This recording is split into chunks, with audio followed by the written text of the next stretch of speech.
They know that AAP are at that rock. They know that AAP are vulnerable. But how do you even get there? You can't. You got no nades. You can't really close the gap, nor would you even want to. So you just try and pepper them as much as you possibly can. Circle shift. Hello, Dados Esports. That is a god compound. Fed on the edge. Might actually be able to survive. It doesn't look friendly though, does it?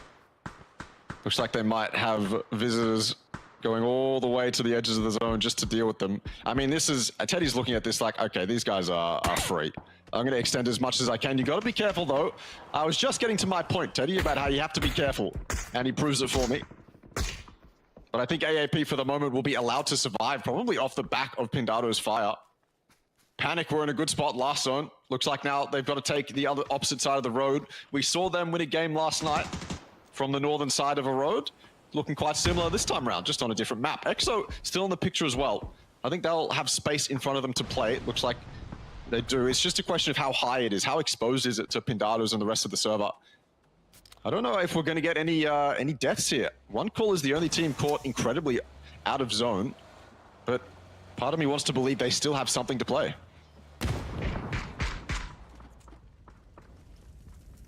FTF, the most wounded team, just the 2 players alive. They've been able to hold that position, but this circle, phase 6, certainly doesn't help. And they got EXOClan right at their doorstep. 3 kills for them. Is this the kind of game that EXOClan can build some confidence from? It certainly hasn't been their best showing so far for PCR2, but it's very easy to turn it around with the caliber of players that they've got on their roster. Insight's going to send it over towards the crates, north side, where Panic are. Panic actually moving back. Insight. Well, this is very risky. Gets towards the rock. No, he can't make it. Shoehorse gets the knockdown. Will punch that. A very aggressive play from Insight. Smokes will go out. Can they get to Insight in time? I think they actually might be able to, unless he's getting shot from the backside from, say, an FTF or an AAP. I think AAP might have an angle on this. The smoke has gone out, though.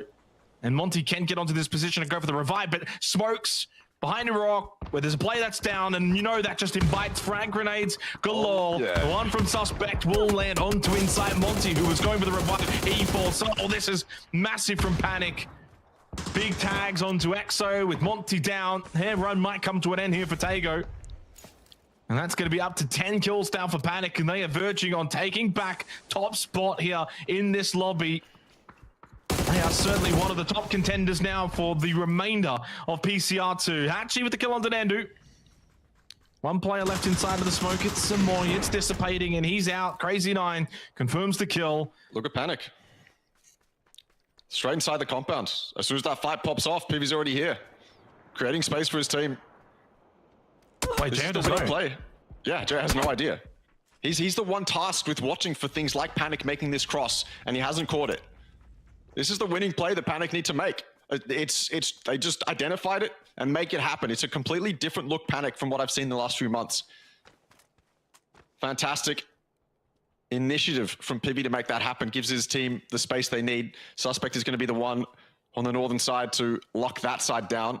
Make sure that Akita and his friend can't do anything. And Pindados, as they were dealing with 1 call. Yeah, Panic, just as easy as that. 10 kills, 4 players alive, good position. I mean, everything you can basically want to have, they've got.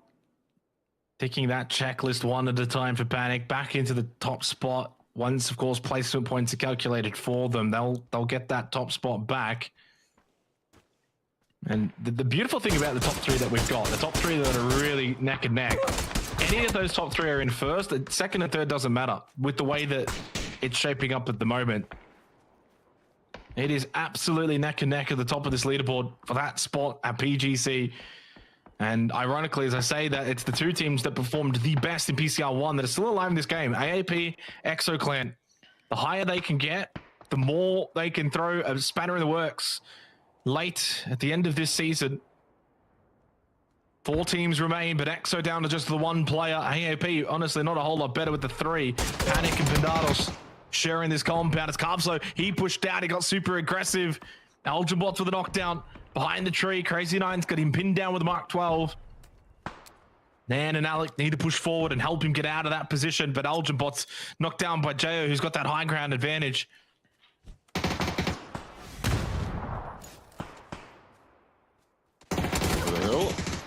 Oh, not going to get away with that. I feel like every time I'm watching AAP, they're in a spot where maybe they can do something, but there's like an 80% chance that it's going to be difficult. It's so rough. Every time I'm looking at them, it's like I want them to be able to be in a spot where they can just frag out. But that seems to never be the case. They have so many other things they have to deal with before they can get to the point where they're just focused on killing people. They're so limited in a spot like this. The only saving grace potentially for AAP is when Panic activate. But I think, if I know Panic, I don't think they're going to activate until they absolutely have to. And they've proven me wrong in the past, activating at the perfect timings to get the wins. And still, I don't think Pindados have any idea that there's 2 members of Panic inside their compound.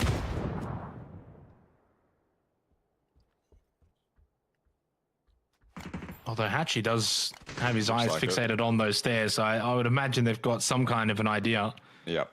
And you got to remember, sometimes no information is information in itself. Jay on that roof, being able to scan a lot of the areas around. If there's, and they know there's another whole full squad up, and they can't really see them, they've got to have the whereabouts in mind that they're close.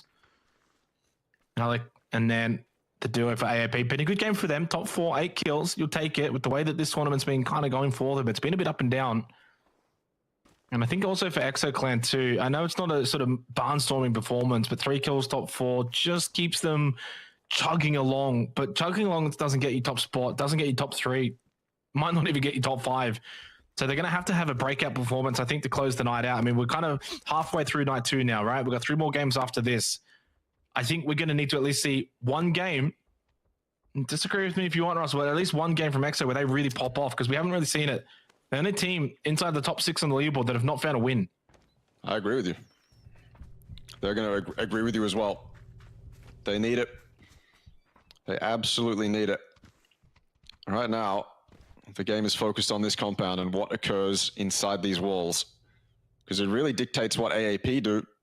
I don't think Akita is going to be allowed the freedom of choice to decide what he wants to do when stuff pops off in this compound. I think he's going to die before he's able to make that decision. Yeah, so open, just a tree to help him defend himself. Headshots, but they are exchanged. He's now 1 HP outside the blue. Yeah, down to the teams in the compound and AAP. AAP, now they just got to wait. Wait to see what happens inside the compound. The problem is, there's 3 on Pindados and 4 on Panic, which means I think both teams are probably going to have just 1, maybe even 2, assigned to deal with AAP. Not has shown itself, but so has Truors on top of the roof. This is fantastic. If he gets the knock here onto Hachi, he could make this so much easier for Panic. AAP can win this game. It's actually a very real possibility. Yeah. They are closest to center, and the fact that Pindados and Panic are fighting against each other. The biggest thing is, though, how easy have Panic been able to get this double kill. So now it's a 4 versus 1. Only Jay on left lands the headshot, gets the knockdown. Dusky can't get the immediate response, but he knows he can just rush in with M4. Nice little jump shot. So AAP, can they get involved, though? No nades, 1 Morley available for Alec. It's only the duo. 1 player getting revived at the moment. That means it's go time. Alec gets up close. Unfortunately, though, 2 versus 4, Panic up to 15 kills, and they can make it a 17-kill win. Back into top spot, and with a massive performance here on Tago. Erangel has not been kind to them, but everywhere else, they have been arguably the best team in this tournament. Nan holds the rock, Alec holds up close. Nan has to find the first kill. Alec, though, I don't know if having util in your hand at this point is going to be helpful. Up close when players can peek the wall. He wanted to flash and peek, and he gets caught. The nade does the job, and Panic, 17-kill win performance here on Tago. They go up to a 10-point lead over Fury, and once again, the spot to go to PGC from this region is in their hands. It's gone through multiple hands at this point, and that makes this season so exciting for PCR. Did you think they disappeared? Because I don't think they have. 17 kills is phenomenal. AAP weren't even given a choice. Panic was so quick on clearing that compound that AAP were barely at the compound walls by the time the game was basically over. It was fantastically played from Panic, and you got to give it to them having the presence of mind to cross that road and get inside the compound when they needed to, when Pindados were completely occupied dealing with 1 call. So fantastic heads-up play from Panic, and yep. I mean, right now I can't speak highly enough. I was trying to find Panic's performance on Tago yesterday, and it was a 2nd place 5-kill performance. So, I mean, as I've said, when you take into account that performance on Tago, yesterday they had a 7-kill top 5 on Vikendi, and we know what they did with the back-to-back wins on Miramar. It's only Erangel. Erangel is the only map that Panic have kind of struggled on. Fortunately for them, though, there's plenty of maps in the map pool now that they can actually go elsewhere, and we're starting to see the fruits of that for them. And so for Fury, they've been the Erangel Kings, but there's only so much Erangel. So I think right now, Panic, 10-point lead, again, looking dominant. Vikendi's a map that we know they can play well on. They did well last time on it, and Miramar can be another chance for them to maybe go with a bit of an extended lead by the end of the night. We'll have to see, unless, of course, the others can find a way to perform on Miramar. One call, Fury still hanging around that top 3, but that's a top 3 that has become quite separated. We're going to go to a break halfway through night 2 here for PCR2. Make sure you stay tuned because this one continues to just heat up, although it does get a bit cold for our next map. We go to Vikendi.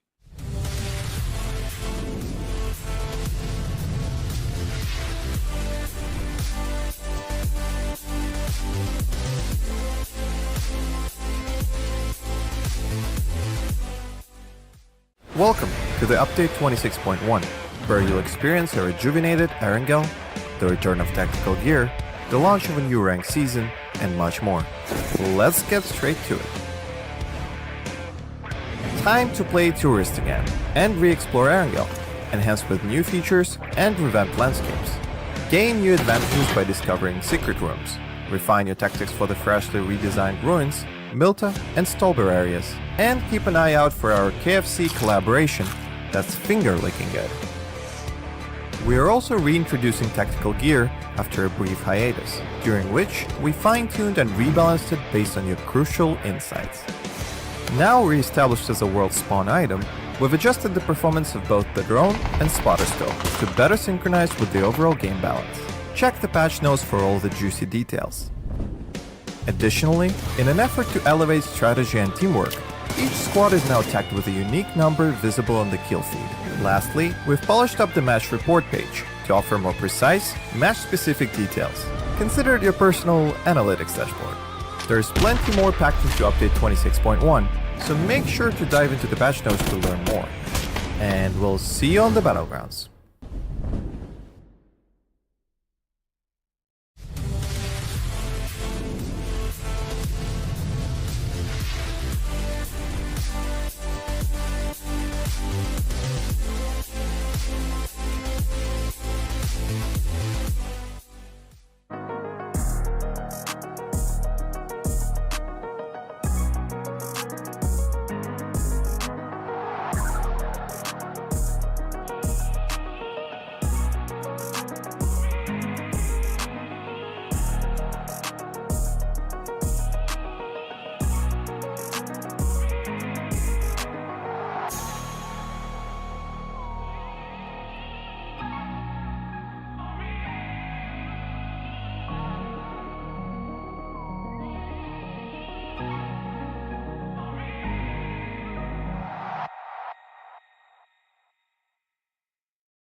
We are officially halfway through PCR2. Russell Panic Esports at the present time leading the way. It's not a massive margin, just a 10 points over Fury, but the top three themselves have got themselves into a really commanding position through our first 9 games. With 9 games to go, it means if you're AAP, if you're ExoClan, if you're from the future, you need to play catch up now. These next 3 games are arguably the most important games that they've got to do well in these next 3. If you don't, then 6 games to go and you're 40, 50 points behind, you may as well say no chance at all. So we go to the leaderboard and where things do stand, and really no surprise, I think, with the top 2, where you take into account they've got 6 wins between them in terms of Panic and Fury, 113 points, 102 points. A little gap to 1 call, then, it's about 11 points from Fury to 1 call. They're only 21 points behind Panic. Nothing too crazy to worry about, but they're still in the mix, and then it drops off. Then from the future, AAP, ExoClan are miles away. So clearly they've got some work to do over the next 3 matches. Lots of work to do. Good to see that at least we were getting some sort of competitive top of the leaderboard. Absolutely fantastic. And it's also crazy to think that with 2 wins into tonight from Fury, Panic is still on top with a 10-point gap. That's absolutely insane. It shows how well they played yesterday, and it's good to see that they're continuing it. For their own mental sake, it's incredibly important that they prove to themselves they're not just a one-hit wonder, and that they can continue to compete, continue to get that momentum rolling. And so, yeah, there's no point in forgetting about them for these next 3 games. It's funny to think that these next 3 games are almost as important as these games tomorrow for just setting the pace. And I mean, these are the ones where you either run away with it or you're just way too far behind. I would always say these are probably the more important games.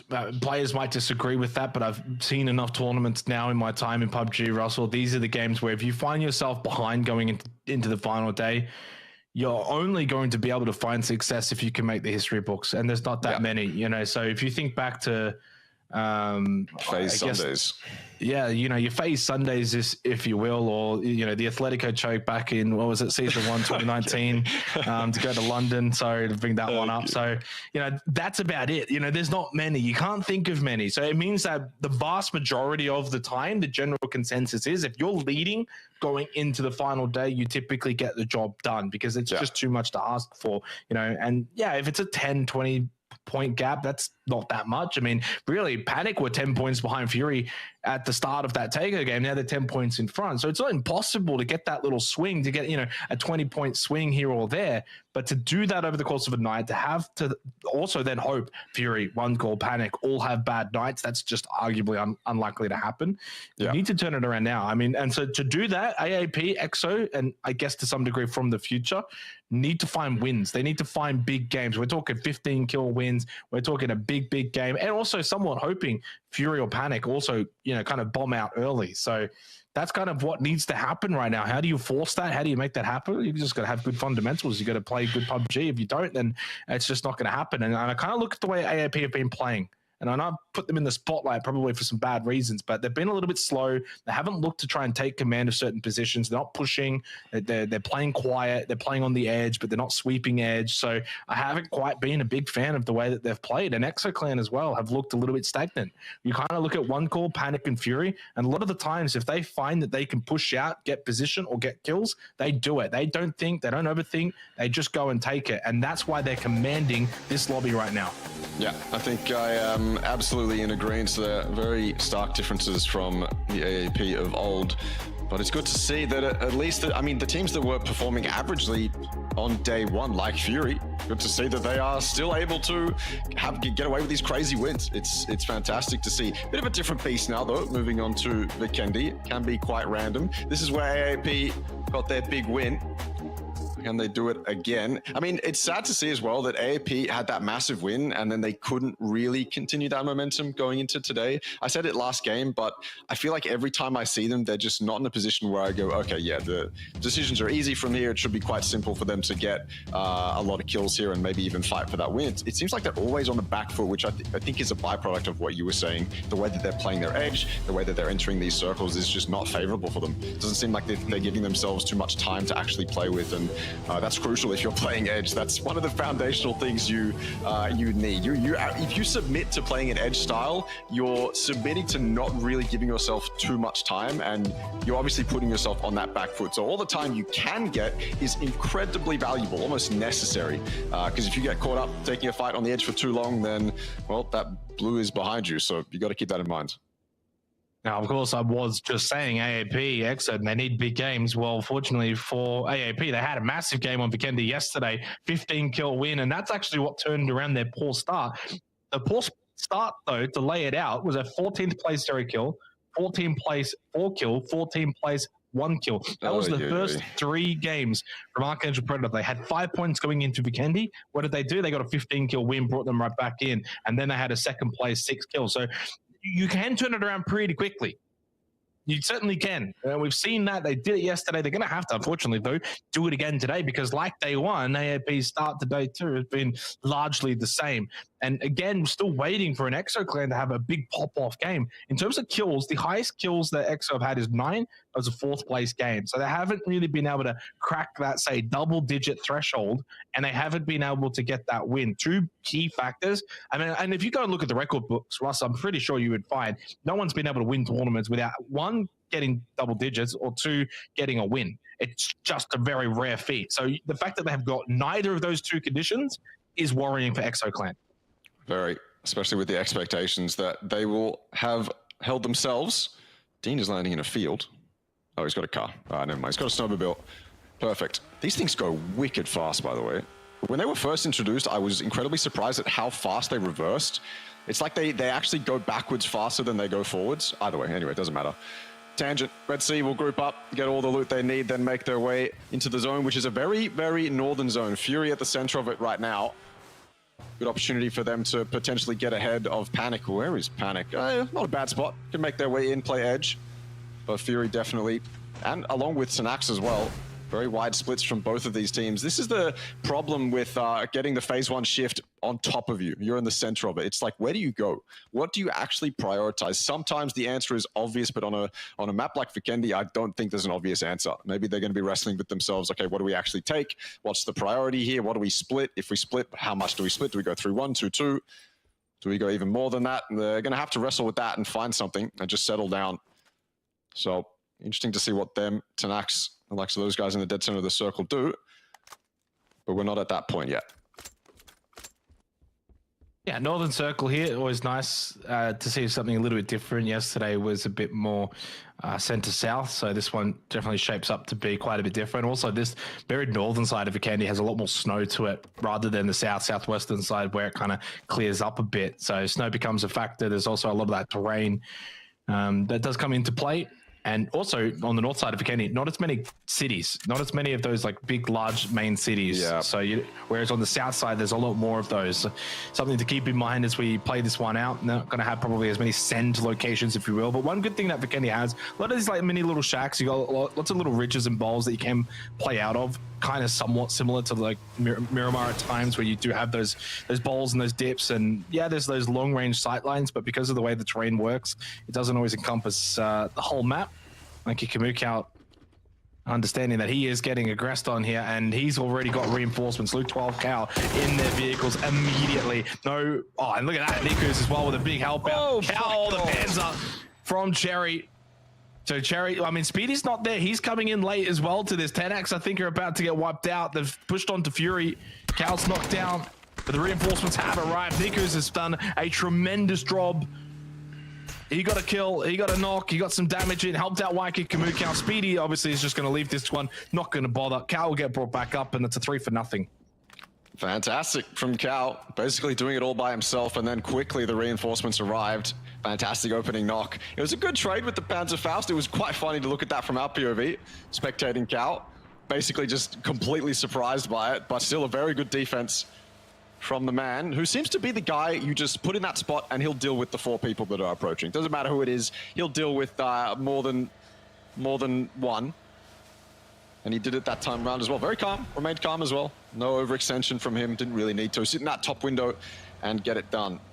And that's good for Fury as well. Tanax were one of the teams around them that might have taken spots that they wanted, but no longer. Speedy's just the last man alive, so they can take whatever they want. I think Hiker's going back for some loot as well. Or maybe he's just going to ascend all the way up to the top here and use this as a scouting position. Car is right below him as well, so can just parachute off at any moment and get the hell out of here if he wants to. Luke is backing him up too.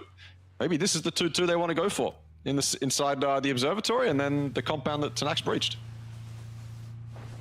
Yeah, and good early position as well. Fury, Panic, two top teams so far this tournament fighting it out. And again, this goes back to what I was saying before in terms of map control, map presence. They've just been able to really kind of leave their mark on a lot of these games more than, you know, the likes of AAP and EXO, who are kind of holding these more quiet positions, not trying to make their presence as such known. Panic, they're going really, really far north though, so they're not even playing center. Now, the further north you go, obviously, eventually you get to the cliffs, and you get to the cliffs, then eventually you know that no one can kind of push in from behind.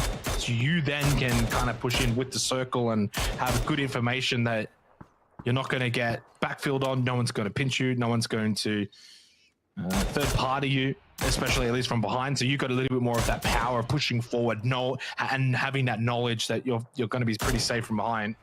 So playing the north side here, I think, is pretty smart for Panic.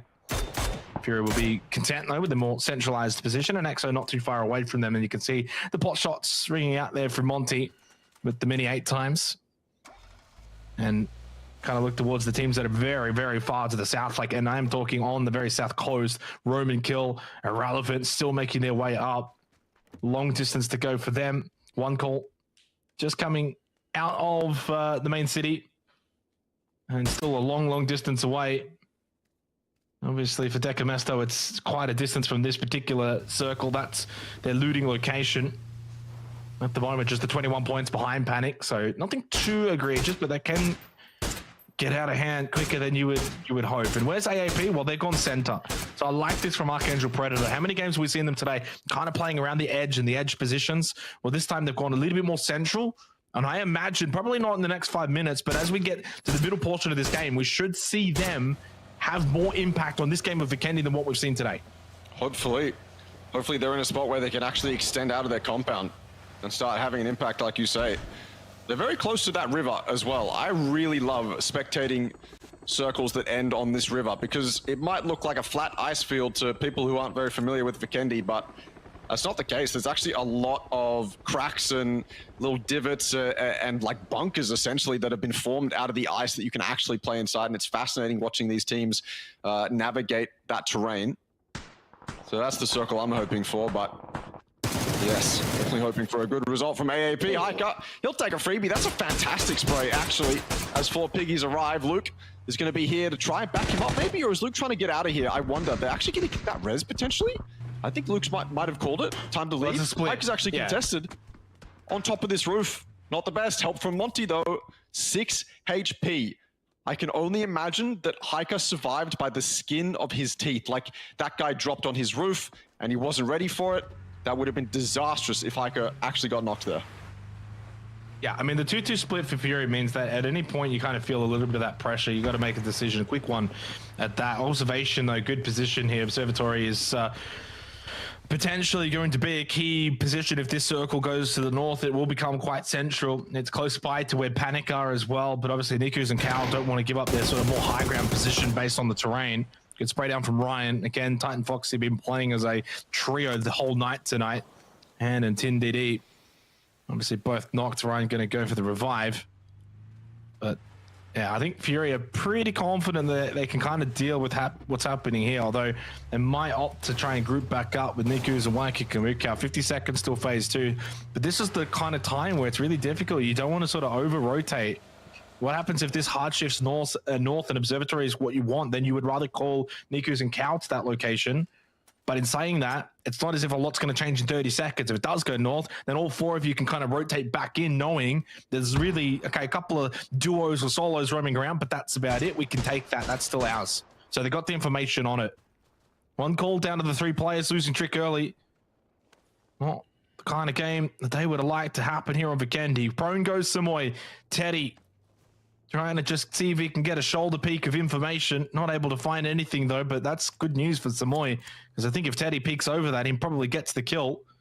So it depends on how easy Samoy can kind of blend in with the environment. He does actually play off of some of this information though, just above him, but he knows that Teddy around that location. Okay, hard shift over towards Bandados and Fury. That group up and leaving Observatory has paid off for them. Samoy does get the kill.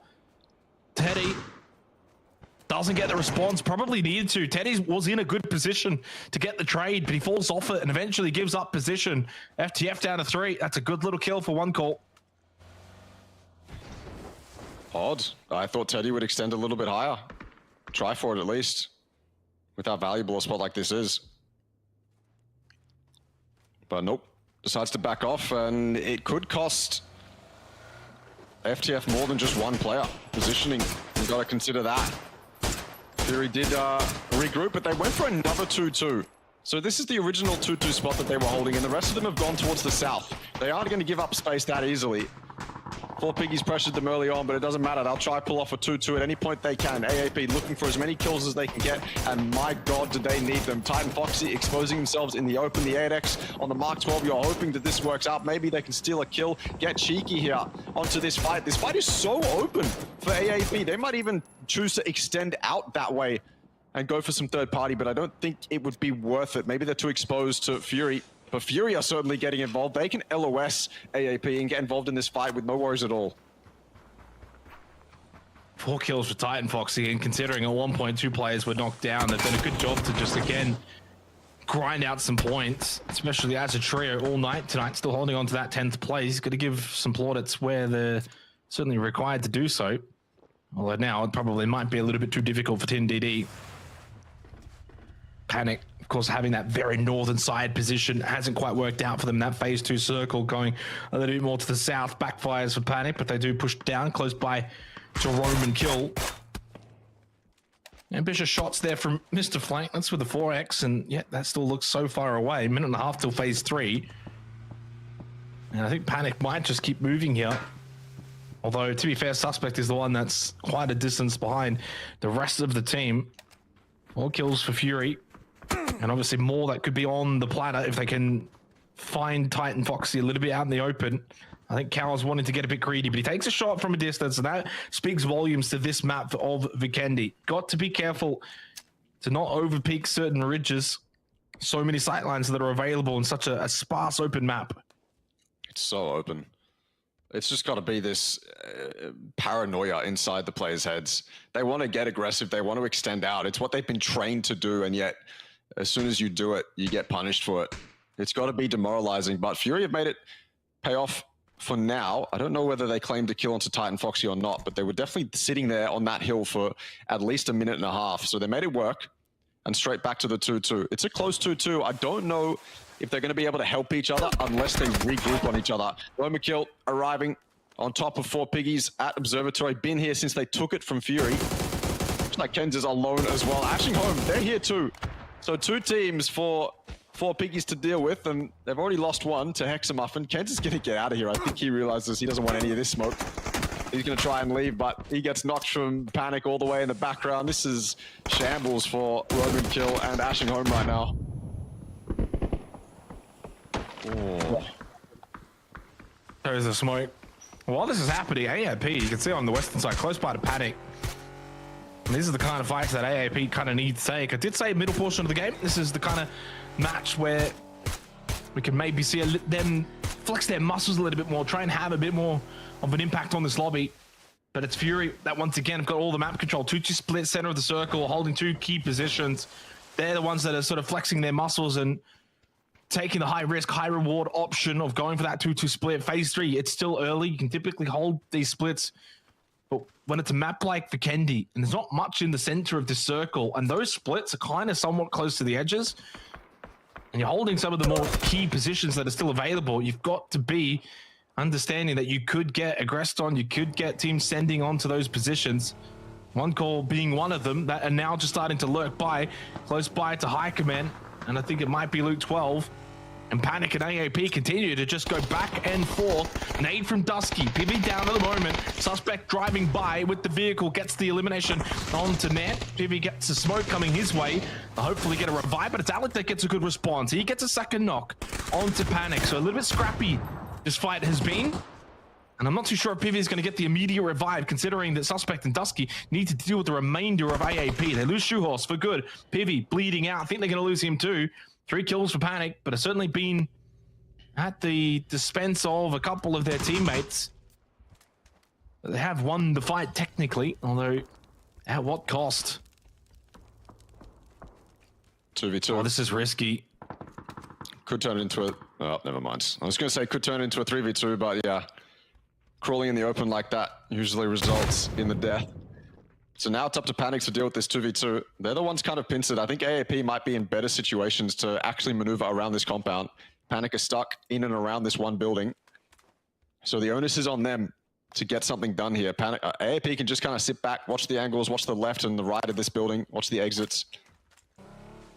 Panic have to make something happen. But they might just chill. Roman kill, driving very near to Titan Foxy. They know they're here though. They have to get this knock and they do. It's not the cleanest, but they make it work. That's Dipskirt to get it. Now Ryan has to fight back. Nades come out with Dipskirt low.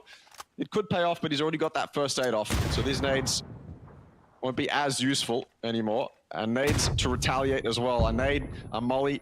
Is it worth throwing this much utility away for one person? Those are the kind of decisions you're not thinking about right now if you're Dipskirt, but it might come back to bite you later. Back to this fight as well. Panic's still stuck inside that building. I wonder if AAP can get even more angles on the left and right side. Doesn't matter. Now it's go time. Dusky knocked and flushed. It's a 2v1. Do they actually pull it off? Yeah, they've done a really good job here for AAP. It's not been clean, and they certainly haven't had the impact on the game that I thought they maybe would. To be fair, Circle has eventually shifted away from them, and Panic, a top team, has kind of pushed into them. But Abel, Patrick, and Alec, as the remaining two, have done a decent job.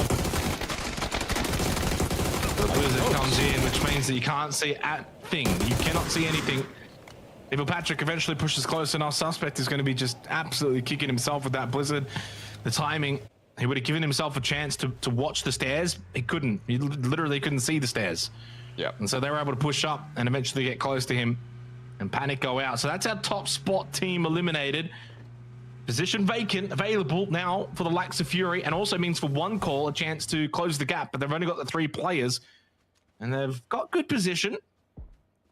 FTF, AAP though, all a little bit wounded. What can EXO do this game? They've got a good compound, eastern side of the circle.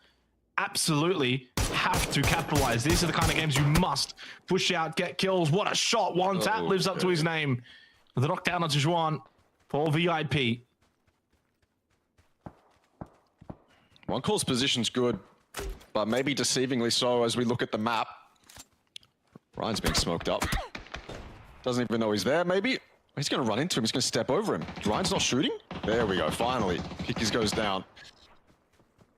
Pickies was smoking Ryan right then. 4 Piggies losing players left and right. One tap again in the kill feed with that Orm. Showing presence from way off in the distance. Doughty now here. Has to deal with Ryan, but Ryan's got that rock. Doughty's in the open. Yeah, he's got mollies. He can deny space. That one hits, actually. That one might be from a teammate from behind him. That's good. Ryan down to very low HP, and the molly will finish it as well. That had to be 2 mollies to deal with him. Juan gets flushed for Roman kill, but still they've dealt with one of their most immediate threats. This is one call's positioning. I think it's good, or at least it was good, but it seems way too open to be able to realistically hold for too long. Seems like they're just going to get pressured from behind. Everyone's going to come in. All the teams that are going to make wraps on the edge are going to probably end up in one call's position. So I think that's what's made them kind of turtle up in a little bit of a bowl that they've got. I think that's the smartest play they can make, because if they tried to fight the edge, they might just be overrun. Yeah, they can play the terrain though. That's one good thing about one call's position. They've got the terrain around them. So you can use it as sort of defensive cover, or you can kind of use it offensively. You've got to be careful as to obviously what you can push out to, being watched potentially by Bendados or EXO Clan. What angles have they got? There goes AAP, 11th place in the end. It doesn't end up, you know, a massive game, 3 kills, 3 points, that's it. I mean, all that really does as well is match Panic's 3 kills as well, so they don't gain anything on the fact that Panic went out early. And unfortunately for AAP, it's another game where they're still quite a distance behind in terms of points. Only so many games remaining. Circle up. And one call is still in. Same with Pindados in their compound. And that clan will be sitting pretty. And this is the kind of game. 0 kills, but who cares? Get the win. Got to focus on the chicken dinner here. You haven't done it so far this tournament. Get the win. Get 6 kills or whatever, because you clean up the last couple. So you get your 16 points. And it gets you back into a position where you can build off that going into Miramar. That's the way I kind of view it for Exo Clan. You're holding that compound, deal with any pushes if they come through, but otherwise play the long haul. Don't worry too much about the kills. As Who KDR finds a couple for FTF, getting rid of Miller and Killaroo, and Bandit stay in last place. Agreed for Exo, incredibly important. One tap again with this Orm. Unstoppable. Like a knocked. They're going for the flush as well. The car has been parked to stop the Orm from doing any more damage. The DMRs as well. Smokes will be going up inevitably. It looks like the car for now is enough. And they might even save tires on that car. The rest of VIP aren't going to go pop the tires on that one. So they'll be able to keep it and leave that smoke when eventually they do get the res. This blizzard has totally denied any information for Pindados. So as soon as this blizzard goes away, they're going to be completely worried that a team like Irrelevant has gotten incredibly close to their compound. They might not even be able to hear these cars as they roll up directly onto them, but I think they're close enough to hear that straight outside this guy's building onto the walls. Irrelevant have taken full advantage of this blizzard, of this new game mechanic to get close inside this compound. Can they actually pull it off and transfer it into owning the compound? Pindados looks like they've got a decent defense set up. But the problem is you can't see anything either though. Flex just doing a 360 because he's wondering where am I taking this damage from. I don't think either team can do anything right now. Both are incredibly limited. This has got to be super close, but even if they do get this trade, they can't make the next step. This blizzard stops them from taking step 2, so. Well, Red Sea pushed into Exo's compound. That one a little bit more clear cut considering there is no blizzard involved. Monty down to 3 HP. They've already lost Rip. He's able to just barely stay alive. Never mind the blizzard actually making its way up. It's actually just making its way from this position.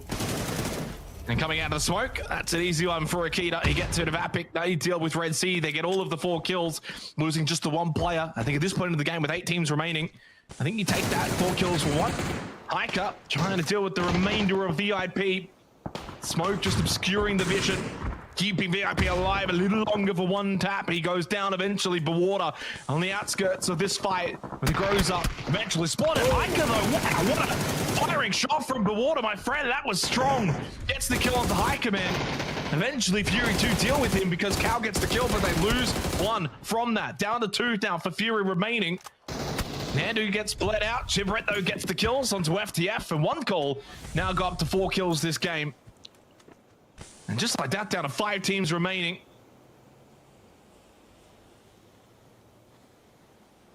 Compound fight still happening. Now it can actually happen. Now these teams can take the next steps. Now they have all the vision. They've taken the blindfolds off. Now what's the next step? They have info now. They have sound now that there's a player on their roof. That's a power position for sure from Carbs. It's such a power position, he doesn't even have to focus on Irrelevant. He can just shoot at people far off in the distance, not have to worry about his threat. But as soon as he comes close to that window, that's a 3 helm that's just been absolutely demolished. Good trade though from Hachi in the building across.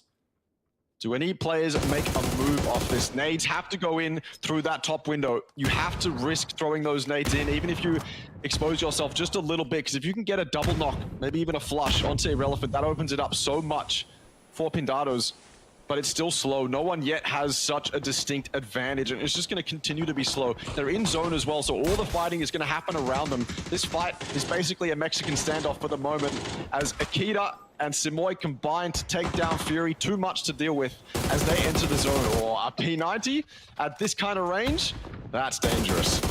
Fury and Panic are tied, 116 points each. Talk about coming into the last 2 games tonight for day 2. Who can gain separation, who can put themselves in that PGC spot going into the final day. 1 call still alive, but obviously 1 player down. 15 points behind the top 2 at the moment. P90 for Savvy. Trying to just force Pindados back. Done a decent job to even get into this position for Irrelevant, although they have got no kills to their name. Only placement points by getting into the top 4. 1 kill for Pindados as well. Is this the game for EXO? So they're not playing compound, Russ. They're holding Northside outskirts. If they can deal with 1 call, I tell you what, it's certainly doable, but 1 call is going to be their main threat. Depends on what phase 7, phase 8, phase 9 really do. Well, they'll get center circle, and these 2 teams are going to fight in the compound. That's my belief. Yeah, no, I agree with you. I mean, right now, they probably could have pushed each other earlier on. Once the blizzard dissipated, maybe there was an opportunity, but right now there just isn't. They're both existing. No one's being allowed to get knocks onto each other. So yeah, I agree. They're not going to fight each other for the moment. Even if they do get this knock, even if they continue to trade knocks, no one's going to make the push. Pindados don't even have to. They're the ones closest to whatever the next center of zone is going to be. So they're just going to sit put. The onus is on Irrelevant, and there's Monty opening it up onto one call, wiping one call. EXO, yeah, they're 3 up, but they have so much control, and everyone else is trapped inside the compound. Down to the final 3 teams.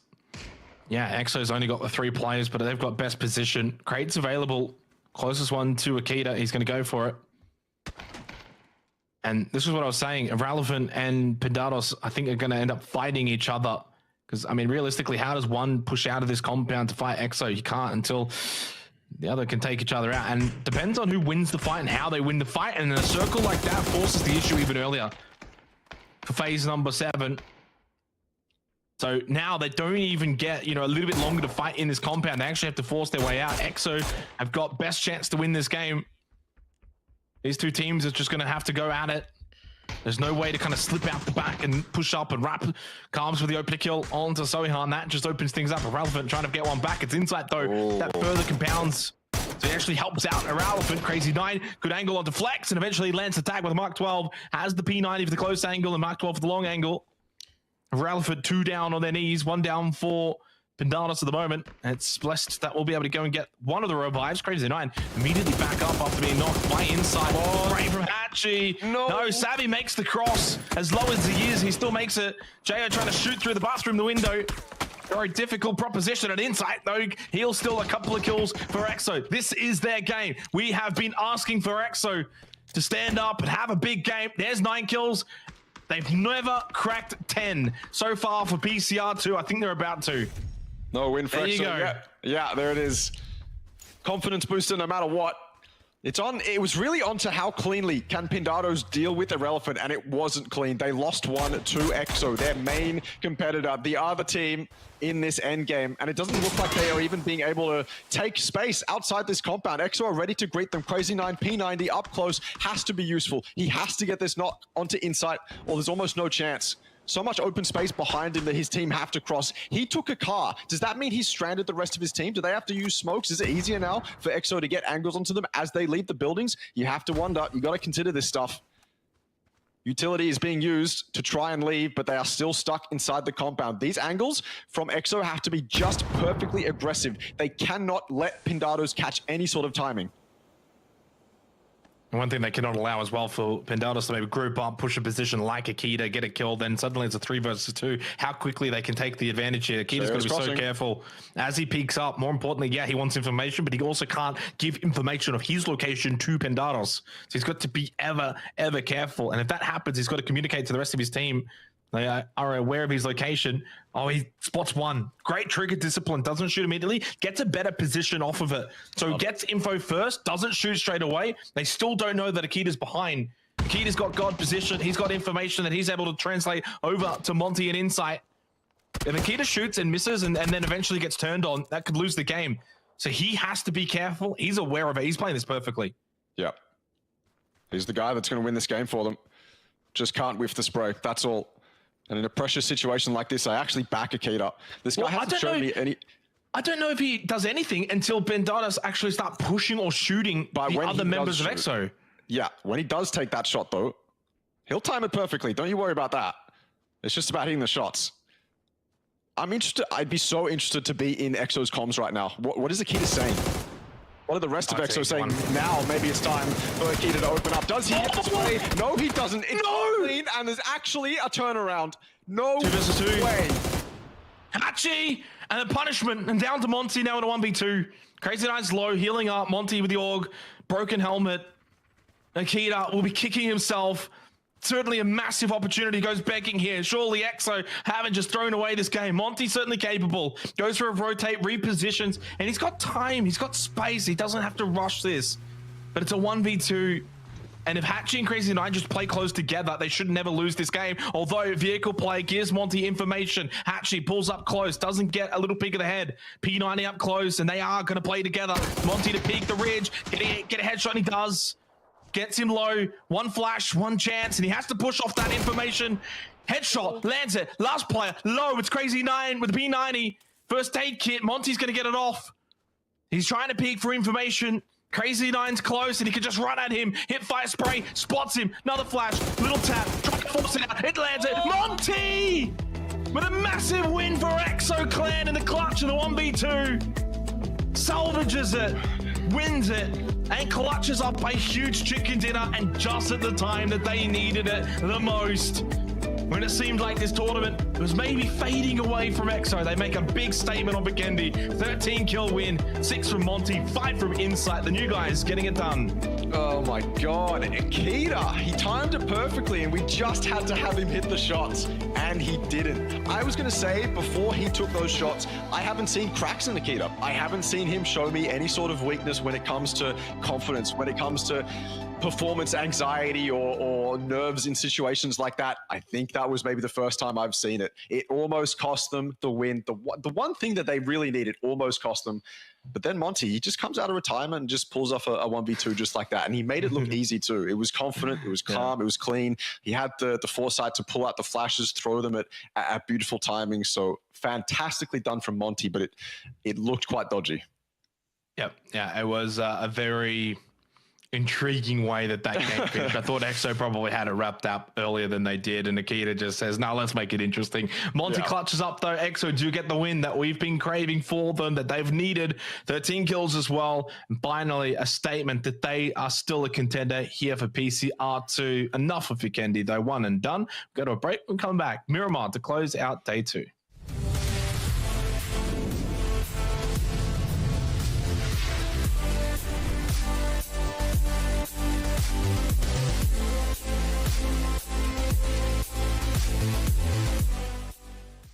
Welcome to the update 26.1, where you'll experience a rejuvenated Erangel, the return of tactical gear, the launch of a new ranked season, and much more. Let's get straight to it. Time to play Tourist again and re-explore Erangel, enhanced with new features and revamped landscapes. Gain new advantages by discovering secret rooms, refine your tactics for the freshly redesigned ruins, Milta and Stolber areas, and keep an eye out for our KFC collaboration that's finger-licking good. We are also reintroducing tactical gear after a brief hiatus, during which we fine-tuned and rebalanced it based on your crucial insights. Now re-established as a world spawn item, we've adjusted the performance of both the drone and spotter scope to better synchronize with the overall game balance. Check the patch notes for all the juicy details. Additionally, in an effort to elevate strategy and teamwork, each squad is now tagged with a unique number visible on the kill feed. Lastly, we've polished up the match report page to offer more precise, match-specific details. Consider it your personal analytics dashboard. There's plenty more packed into update 26.1, so make sure to dive into the patch notes to learn more. And we'll see you on the Battlegrounds.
All right, Vikendi done. We head to Miramar and things continue to heat up even more, especially now that ExoClan back in the fold after a 13 kill win on Vikendi. And it's all tied at the top of the standings as well. 116 points apiece between Panic and Fury. One call not too far behind. And of course, yes, the likes of Exo, AAP got some catching up to do, but they're still in the conversation with 2 games to go for today, Russell. But it means there's also only 8 games overall remaining. It's not a lot of games. We are now officially past the halfway mark, so you need to pick up the pace. If you are an AAP, obviously if you're an EXO, still, even after that win, there's some work to do. Yeah, that win makes 40 points still look like quite a big number. So more work to do for EXO. But then you think about AAP, who didn't really have the greatest performance that game. It's like, okay, well, they've got even more work to do. Yeah, we're definitely at that point. It's crunch time now. Like, you're missing out every time you don't have a big game now. So it's getting quite rough, actually. We're seriously running out of time. Yeah, it is getting a little bit difficult now to see, can AAP turn it around? Is AAP going to be in a position where, have they left it too little too late? We know what their best is. We saw it back in the Arrow 32. We saw it yesterday as well on, I think it was Vikendi, or no, it was Tago. And they had a 15 kill win. Outside of that 15 kill win, though, and that's where the majority of their points have actually come from, they haven't, unfortunately, shown that they've got the domination level in the RO16 that they had back in the RO32. We're seeing Panic, Fury, One Call really probably running away with things. And I just don't know if there's enough time remaining. 8 games is not a lot. And especially when you take into account within those 8 games, you now need, it's not a desire, it's just a need, straight necessity that those top 3 teams start to fall off, getting maybe 1 to 2 points a game, and you're then also getting 10 to 15 points a game from here on out. That needs to be the new average. Unfortunately, the slow start has caught up for AAP. For ExoClan, they're just holding on where maybe they don't need like the more dramatic numbers. They don't probably need the dramatic things to happen. They got a chance to still kind of rely on themselves to turn it around, and who knows, after that win, maybe confidence could be brought to the table, but we'll have to wait and see. As we head to Miramar, though, one thing is for certain, Russell, this has been the home of Panic so far. Panic with the back-to-back win yesterday to close out on Miramar, and while it wasn't seemingly out of nowhere, they probably weren't as close to being the top team as what we've seen from them since then. But now they're in a position at least where, hey, we get to go back to Miramar. We're still at the top somehow, even though it's tied with Fury. Can we extend that lead going into tomorrow? Yeah, fantastically played yesterday from Panic. And yeah, I mean, they've showed us, I mean, they had a win, right? So that's already the sign that momentum has carried through to today. Erangel wasn't the best, but now we're on their home turf. Now, well, I guess it's seemingly their home turf. It seemed like yesterday, when they were playing this map, they just kind of knew how to do it. No matter what spot they were in, they understood the timings. It seemed like the terrain, they were part of the terrain. It was excellent. And that resulted in 2 big kill wins. I think Fury's 8 kill win was the only like low kill win we've had. Everyone just keeps popping off. I mean, this is APAC, you expect that. But yeah, can Panic repeat that performance going into game 5 and then again going into game 6? Yeah, we'll have to wait and see as we head into this one. It's our last 2 games of the night for PCR to Miramar. Once again is where we head for Panic, as they picked up 16 kill win and 14 kill win yesterday on Miramar. Well, they even betted that earlier today, and that was, of course, on Tago, where they picked up a 17 kill win. So yes, they're not just a Miramar only team. They can do it elsewhere.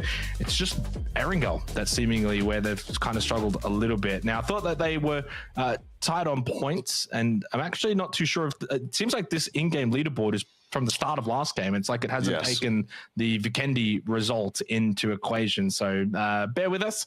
Leaderboard is incorrect as things currently stand. That was the round 9 leaderboard. I'm not sure. I guess maybe Vikendi doesn't count anymore. If Vikendi doesn't count, unfortunately. I mean, that's basically what these players are thinking at this point. Eventually, it's going to have to count. I mean, in a tournament like this, it has to count. We're at crunch time now. A map like that's got to count. It has to count tomorrow as well. Are there going to be any hot drops? People have been close to each other. Lots of car contests I've seen as we go into, or we were on a wrangle before. I saw a lot of people go very close to cars, but didn't result in any kills. Looks like Fury might have from the future to kind of just hang on to as they go parallel up towards Power Grid, up towards San Martin, but they probably will not collide. They probably don't want to collide. Panic. Right next to Impala, inside Impala as well. Vivi's got all the warehouses to himself. You gotta be jealous if you're. So see what happens. We'll see what kind of loot he gets. Yeah, we'll see. Obviously, is going to be this sort of western side game for this particular game of Miramar Fury around that vicinity. EXO fresh off of the win from Vikendi, also in a good position for this. Panic, our kind of Miramar leaders, if you will, all the way to that eastern side. So they've got a bit of a distance to traverse, although looking at the map, the majority of the teams actually do. When you kind of look at where a lot of the hotspots are located, it is towards that kind of southeasterly direction. The kind of more northwestern circle has betrayed a lot of these teams, except for obviously EXO getting to Opozo, Fury close by, one call over towards Monte Nuevo. So those three teams in particular, I think, will be again pretty content with the start that they're going to have here for what is a very important game. You want to close tonight off in good fashion, put yourself in the best position tomorrow. So you're not going to bed tonight thinking, how are we going to make up 40, 50 points? Rather 10, 20 points, certainly a lot more feasible. First kill of the game, it's going to be crazy tonight with the elimination onto one tap. So VIP down to 3 players for the remainder of this game. Carbs, Hatchie, and Crazy Night for Pendatus Esports, all kind of in the mix as they are pretty much in the middle of VIP, who went for a bit of a spread just outside Kintara and Minas Generalis. And it is indeed, though, one tap who loses his life. So down to 3 for them. Same with Titan Foxy. Fury setting up. He'll let me know if my mic's okay. Not an idea. Looting Power Grid. These warehouses are ripe for fantastic loot. And I always get jealous. Even though I'm not playing, I actually do get jealous when I see people loot warehouses like this, because I know they're going to get those 8Xs. I know they're going to get those attachments that they want. So maybe it's just a nostalgia thing. Maybe I should go back to competing. Actually, probably not. That's a dumb idea. I would never do that. I'm washed up. Sure, you know what they're doing. I do not. Interesting to see where they decide to extend out. Definitely going to go towards one call. Get up on top of these 2 fantastically playable unplayables and get a buttload of information. Yeah, a higher ground position that you can get earlier, always going to be very beneficial, where you can scout, get that information, as you said, and from that, play off it. More importantly, with this kind of circle, you can kind of actually spend the time to do it, right? You don't have to over-rotate. You don't have to go a long distance to the other side of the map. You're already in that phase 1 circle, and you probably are not going to want to position yourself too much just for phase 1 anyway. So it's not so much get position for the sake of position. It's more so let's put ourselves in positions where we can get information for phase 2, for phase 3 as we move forward, figure out where everyone is kind of coming in. I'll see north side pretty clear, south side, a lot of contests, a lot of congestion. So that's the kind of stuff that Fury will be able to gain from playing these high ground positions, whereas on the flip side, you know, a team like EXO Clan, they'll have a little bit better loot. So they'll have the better loot. Fury will have maybe less loot, but they'll have more information, and it all just kind of evens itself out throughout the game itself. So a lot of teams, though, needing to make their way into this phase 1 circle slow as you go. Yeah, but then you also don't get the best positions. To be fair, one good thing about Miramar, especially coming from Vikendi, there's a lot more cities, there's a lot more buildings, there's a lot more safe locations. You can play the terrain as well. Adds a fallback option, lots of ball positions. So Miramar's not the kind of map where you have to be like, oh, let's get to this position straight away. You can kind of take your time. You can come in quite late and still have a very good game. Panic making their way up. They'll go northern side here on the rotate as they eventually make their way just north of Minas Generalis. Lots of information to be gained from Fury, as you were saying. One call's got to be careful if they're setting up here and Fury decides to get on that unplayable. These tires will be claimed very quickly. Probably won't even go for the shots on the players. I'll just take the tires instead. Probably a lot more damaging. Pindado's catching Suspect and Pivi in rotation as well. Almost actually catching them out fully. Pivi's got to be careful. He's got a teammate in that car he's responsible for as well. But they do get out of dodge. which is fantastic to see because they need to not go out early here. They need to keep that chance that they can extend that lead. I wonder how much pressure's on them right now. I wonder how much pressure they're actually feeling. It's a team that, I don't know how often they've been in this scenario where they actually have a fighting chance at qualifying for an international. So I have to wonder whether that inexperience is going to come back and bite them. But for now, I mean, they've been playing phenomenally, so I got no reason to think otherwise. That's true. Good points. Tenax tied with 4 piggies at the moment. A little bit of a distance now from 10th into 9th, so there is a pretty strong sort of top 9, bottom 9 going on in terms of split. I think the majority of the teams have actually made their way towards the more northern side of this circle, opting to not go for what would be a bit more of a congestion towards the south side. But with that, when you kind of have 3 or 4 teams all kind of decide the same thing, well, you take that congestion actually towards the northern side now, and south side's actually not so bad, and Tenax will feel the reprieve of that. They'll get to fight 4 piggies if they want to. Instead, they go for the pickup, and they'll get Cherry out of there. Speedy with a creep up though, close by to Fleaways, and he might just catch him off guard here. Still a bit of a distance between the two. Org shot misses, gives away his position. Fleaways now where? Spotted Rain, and Rain's got a nade in hand. Couldn't necessarily shoot back. Fortunately short. The shot's missed from Fleaways, and Rain survives. Nade actually is perfect, gets him down to 19 health, but first aid kit available for Fleaways, and of course no real knowledge that that nade connected. Fleaways falls back, but he is feeling the pressure. Tenax are really sending it, and they've got to be careful, especially on Miramar. You start to take some of this terrain, and suddenly then those members of 4 piggies that have got these minis that are playing these more distance positions can get shots in on Tenax, but Rain, aware of that, spots one, and that's Oki Gops. Isolated fight for now too. No one coming in from the south, no one coming in from the north. These unplayables have been lowered a little bit, not as OP as they used to be. So if teams were to come and try third party, Tenax would be a little bit exposed. Are they deciding to back off before 4 piggies get way too much advantage here? They could be. Looks like Rain and Speedy are already getting out of here. Jeff and Sherry are sticking around. Is it going to cost them lots of damage down from that org spray? But no knock, and I think that's probably the final push they need to actually get out of here, and that's also, weirdly enough, 4 piggies signal to get out of here too. So both going their separate ways. Still a minute until phase number 2. Couple of teams still in the blue. VIP, Red Sea, Roman Kill all have at least one member inside of the blue, especially on Miramar where there's a lot of space. Yeah, you don't want to come too late, but not necessarily as if you can't find ways into this circle. You don't have to overthink it, especially phase 1, and it can still arguably go just about anywhere. So even just pushing in, hold edge, plenty of spaces on the edge of this circle. Really nowhere are there sort of roadblocks set up. You don't have to cross bridges. You don't have to go through main cities. Lots of highways, lots of roads, lots of even off-terrain positions that you can take to get into this phase 1 circle. No issues. And Foxy have unfortunately though met one of the only roadblocks, which is Ashing Home out on the very far western side of this circle. And the team obviously that already has just the 3 players, now down to 2.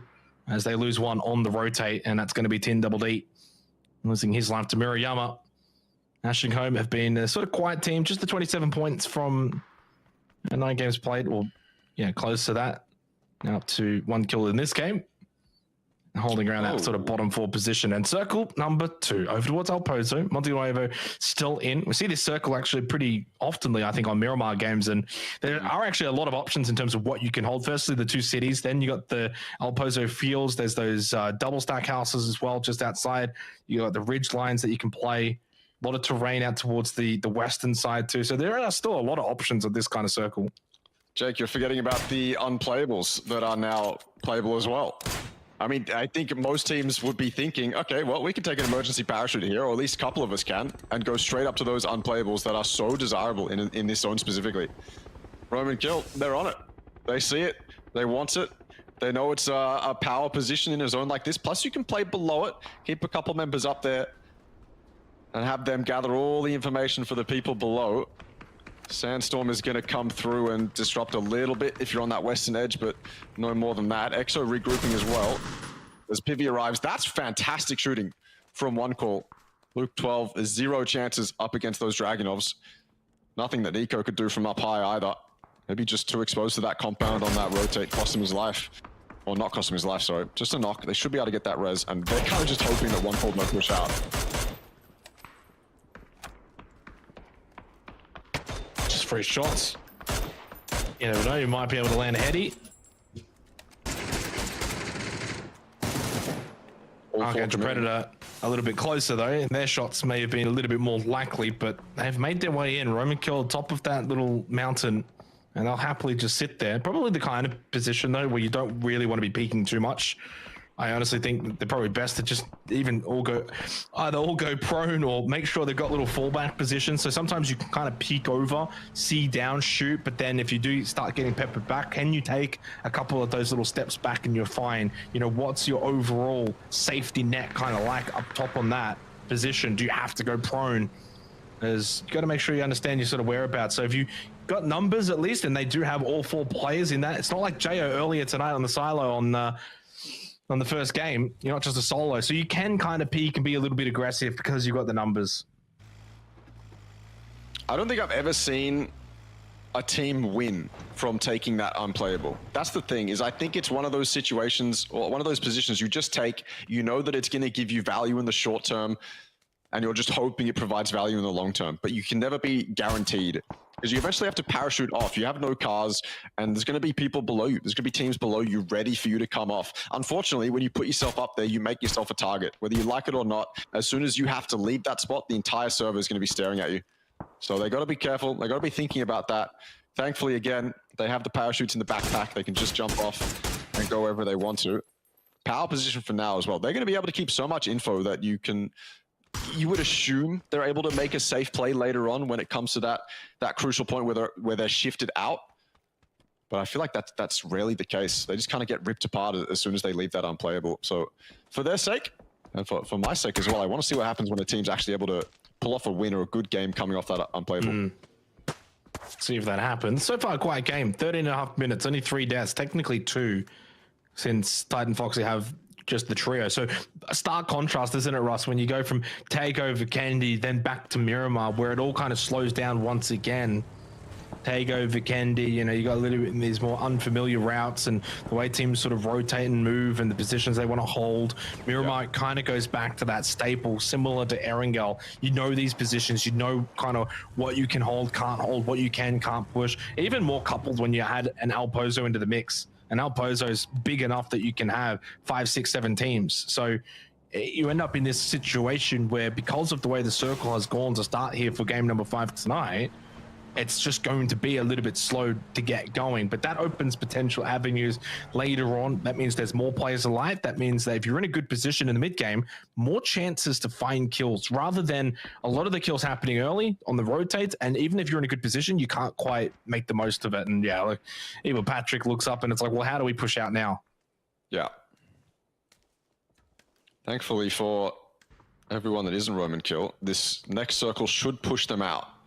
Unless there's other unplayables that have higher priority than the one that they're on. I'm not exactly sure what the priority in this area is like. Either way, you're assuming that they're going to get pushed out. VIP coming straight onto Pindados. Can they defend it? That's the question. That's aggressive from VIP. Even a little bit exposed, not expecting JO's angle. Fantastic off angle. I'm hoping that's such a smart play. If you're assuming there's going to be a crash, what an angle from JO to play. Such a massive help from his team. It's going to give them time to get that res onto Hachi if they need it. It gives space for Crazy 9 to push out onto this balcony, get a little bit more aggressive, but it doesn't stop Tazzy from opening up onto Carbs. An opportunity has been gained, and a flush as well. This position from JO hasn't been the best, and it's forced him to jump off now and reconsider his options. He loves the high ground, does Jay, but this time, yeah, forced to just jump up and away. Tazzy spotted by Crazy Knight. That's a great spray with the M416. That's clean. Tazzy feels the power of it. Jay going back for that vehicle. Crazy Knight just falls off ever so slightly. Could go for a couple of revives here. Might just relieve the pressure with that knockdown rip, though. Well, pressure's certainly on him. Up close, Crazy Knight. Never mind. The flash timing is perfect from Crazy Knight. He can jump off, hit by a spray. Yeah, he gets the job done onto VIP. Crazy Knight, with a couple of crazy kills, lives up to his name. Double kill in the end, deals with VIP, who remain in the bottom three. But ExoClan have got some company. It's bandits inside of El Pozo, and this is what these kind of city fights can look like. You don't know what's safe or where's safe, and in the end, you kind of want to run out of this building, but then there's 3 or 4 teams that have got eyes on it. You can't really push out. Bandits, though, have kind of opted maybe away from getting too over-aggressive. They fall back. For Piggies, though, kind of backfilled into this position ever so slightly, as Bandits did look to maybe kind of spread their wings a little bit inside of El Pozo. Circle shift coming, circle pops, and it goes north, and it does keep a lot of El Pozo in play. And look at the amount of teams, Russell. Southside playing terrain, playing those exterior buildings that are now all outside of the circle. Where do they even have space to go to? I mean, El Pozo itself is already jam-filled. Sands with a knockdown onto Fleaways. So finally, Bandits have spotted that 4 Piggies are pushed up close. Does get the initial knock, but he's inside of a building, can't really push it. And on top of that, you're only the duo as well, so you don't want to get too aggressive. Flowy, the vehicle, pickup truck gets away. This is one of the roughest circles it could have been. There's so much open space in this zone. This might be the one shift that has the least amount of space for these guys to play. Not to mention they have to come from the south, make their way up to the north, even if they want a chance at playing inside the circle. Lots of barricades they've got to overcome before they can get to that point. And if you're inside El Pozo, well, it just gets that much more cozy. Going to be getting very close to your neighbors in a couple minutes' time. AAP very close to the road. If anyone wants to send it down here, which I wouldn't be surprised if a team wants to, AAP is ready to greet you. They'll happily take the points. They need the points. 71 is not enough right now. These last couple games have to be bangers from them.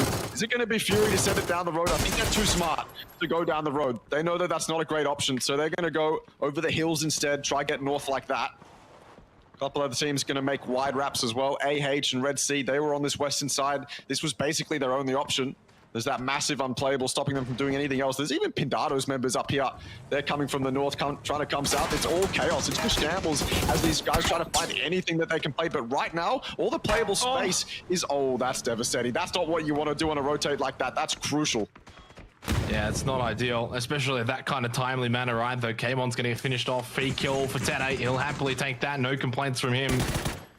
Oy. Push up, close by, man.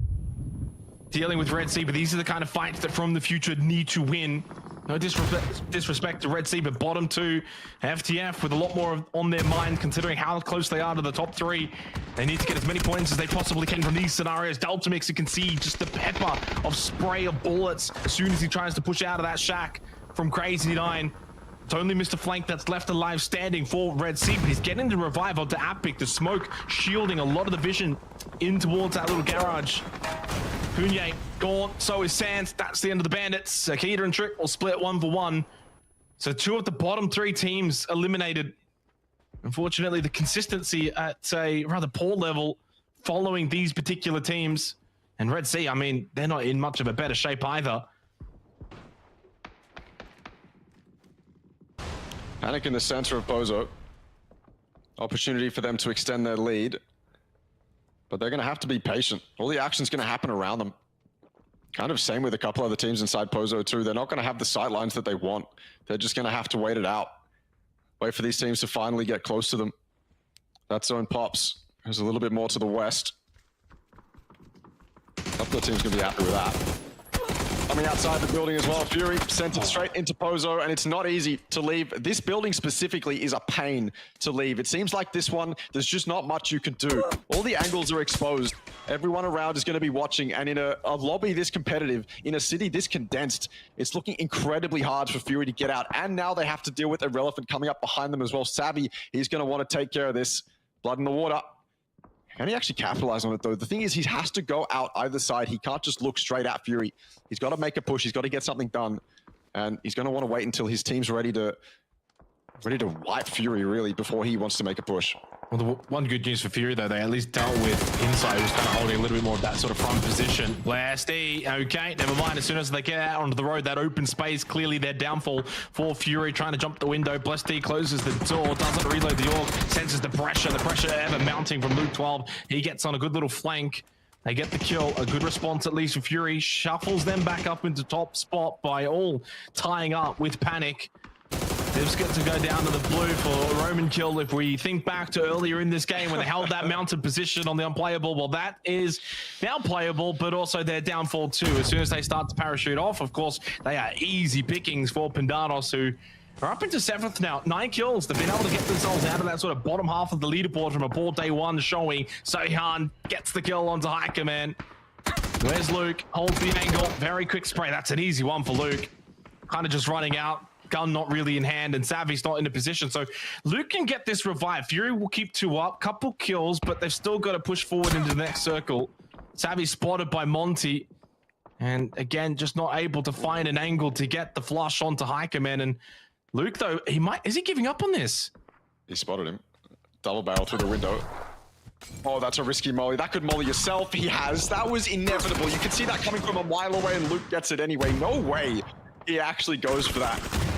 And it doesn't work out. Meanwhile, down go Tanax, AAP making a name for themselves in this zone. They've taken, I mean, look at this. If this isn't a power position, then I don't know what is. How much vision do they have? How much info? How much opportunity for kills do they really have? I mean, people are going to be sitting inside buildings, so maybe that limits them a little bit, but still, what a power position for them to take. So there goes Luke. Was never in a position to get that revive on Hiker. Out in 10th for Fury, just the 4 kills, 4 points. Panic. Opportunity again arises to take that top spot as Evil Patrick will collect another kill for Archangel Predator. 4 for them this game. And the good news for pretty much everyone inside of this lobby, right? Again, that top team goes falling down short, only grabbing the 4 points. Panic, yeah, they're still alive. They can further compound that sort of top position. What is this? From 2nd to 7, all still alive. Zone goes north again. Good for FTF. 4 piggies can rotate up north if they want. Warehouse is available. It's a good warehouse to hold because it is a slightly higher elevated position. FTF spot at the concrete building. You probably don't want to leave that either. Archangel Predator, where do they go? One call, where do they go? Difficult for them. A zone like this? I've seen it before where the warehouse that 4 piggies is rotating to, and then the sort of little crate, I don't even know what you would call it, a little crate yard just to the right-hand side of it. I've seen that finish before. So I have seen it close to being like this. It's just very rare that that concrete building that FTF is in the center. And you have to make your way around it. It's just the terrain around that concrete building is so interesting to play. Haven't seen this in a long time, and I'm grateful that we do. That is a very exposed place to pull up, but where else are AH gonna go? Cars for cover, they have to use them, but it doesn't seem like that's enough. Algen Bots opens it up onto Hexamuffin. I think that might be the signal for them to go. Now that they know they've weakened someone in front of them, they're going to go and find somewhere to play. Where do they play? I don't know. Looks like there's maybe some balls outside FTF's compound that they can go for. They could take advantage of the fact that they've knocked one of AH, or they could pull up halfway. Fantastically played. Don't need to send it right now. Just pull up in a spot that gives you the easy wipe onto AH and then make a move after that. This is heads up play. It's calm play from AAP. Yeah. This is what we haven't seen, but I'm loving that we're seeing it now. So they pull up to that position because far out to the western side, Pandados Esports were kind of shooting at AAP, and they're like, okay, we know there's one team there, but if we pull up to this position, yeah, it's not in the circle, but it stops them from shooting at us, then they have to also move kind of out of that compound just ever so slightly. And then they can kind of play the terrain now as they push forward, deal with what's ahead of them, get a bit more information. So I like that move from AAP. Certainly one of the more smarter plays that they've kind of shown so far this PCR, although this time they just send it. Maybe they sensed that it was certainly available, and maybe it felt as if that position wasn't going to be good for the long run. That spin actually helps. That spin makes it really hard to spray the players down. It actually really helped AAP. They get the kill into Samoy. Pans up close from Chivery right in the face of Evil Patrick, sends him flying, and that's a Molotov as well at the feet of Chivery. He's dead, he's gone. It's going to be down to just 2 remaining for the side of one call. Man and Elgin Bots, though, also just the duo for AAP, so it's a mutual destruction moment here from these 2 competitors. Not sure who this will benefit in the long run. AAP's had a good game. Blue Zone Nate utilized, but going for the revive at that time. Not really the time to do it. And that will be the quick double for Nant. Only Trek remains for one call, holding upstairs. AAP have done well, considering they had to push into this location. It is only the duo that remains, but they've collected the kills. They'll get some placement points from this game. Trick to stay alive. Can he hold the stairs here? He's got a flash, throws it early. FTF again with a hard feed in the concrete building. Fantastically done from AAP, but we move over to EXO, absolutely dominating the rest of the server. Back to one call. It's just Trick. He's got one. Only one more to find. It was a good aggression with that Panther pass before. He saw him for sure, but hard I don't think he did. Smoke was up. I think it was just a pre-fire, but it almost hit him. Potentially. Yeah, you're right, actually. Hard to justify committing to that when you don't know where he is. So back inside the building, recoup, rethink it. EXO 6 kills. No way he got him. Wins the 1v2. From Trick. That's valuable as well. I was thinking going into this fight, look at one call's position on the leaderboard. They need these points. It's not like they came into day one, they had a decent performance, but now they need to actually get up there because, I mean, it has such a big impact if one call's up there, you know? If that top three is pushed out of that top three from PGC points and one call's up there, it has such a massive impact. So they need to be up there for themselves. And Trick is putting them up there right now as a solo. 9 kills on Pindados. Haven't really seen much of them, but they've been here. They've been on the edge. And they have space to play as well. FTF is so pinned inside this pyro building, inside this concrete building. It's hard for them to do anything. Who KDR? Is he in a reservoir spot? You got to imagine he is. Yeah, inside the building somewhere, no problem. But Pindados, it's given them the opportunity to encroach ever closer. Panic and Fury, they were tied going into this game. They remained tied at the conclusion of it, 120 apiece. And unfortunately, though, for one call, they've only got the one player alive. But top 5, they'll get some extra placement points, which keeps the gap close, especially between those top 3. And again, it doesn't really matter the order for those 3 teams in particular. If they remain as the top 3, it's just a matter of who finishes first gets PGC. Simple as that. Trick on the rotate, the Murado doesn't make it far. It's Wanted that collects the free kill for EXO Clan, and their rise continues as they tie points with FTF. FTF, though, as the trio, but up close is Pandada Esports, 4 piggies to the north, the only team remaining with 4 players alive. EXO as the duo, but we know what Monty's capable of as at least a pair, even as a solo. He's been able to clutch up already today, and a good time from Makita on to Teddy. And information there for EXO. They know there's a team at the concrete building, and they know of 4 piggies location as well to the north side.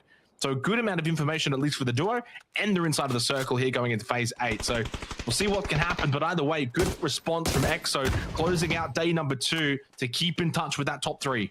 I think EXO want to get some third party onto this Prio building, but I don't think they're going to be able to. Their only opportunity right now is, I think, going towards 4 piggies. They're not going to have great lines of sight onto this Prio. They don't even want it. You can already see them wrapping as this FTF Pindados fight continues to pop off. Pindados, they tried to push inside, tried to get it done, tried to get anything onto FTF. Not good enough, though. Pindados down to 1. 4 piggies. They're loving it right now. Their only contestant is EXO, and Monty's close. I think 4 piggies have left one behind, but that's presence now known. That's, hey guys, I'm here. I'm on the fence. You got to be careful of me now. Akita, maybe this is too low. Although I guess he doesn't want them to wrap back, so he's watching for it. But now that 4 piggies know EXO is here, it limits them so much more. If that surprise was a knock instead of just a spray, I think it changes things. Maybe it even allows Akita to get aggressive and go on that flank if they have to put resources towards that res, but they can do that no longer. So EXO potentially on the back foot now. FTF have played this quiet, despite the fact of basically being hard-fed this game. They have not branched out. Of course, being down a player makes it difficult to kind of spread out.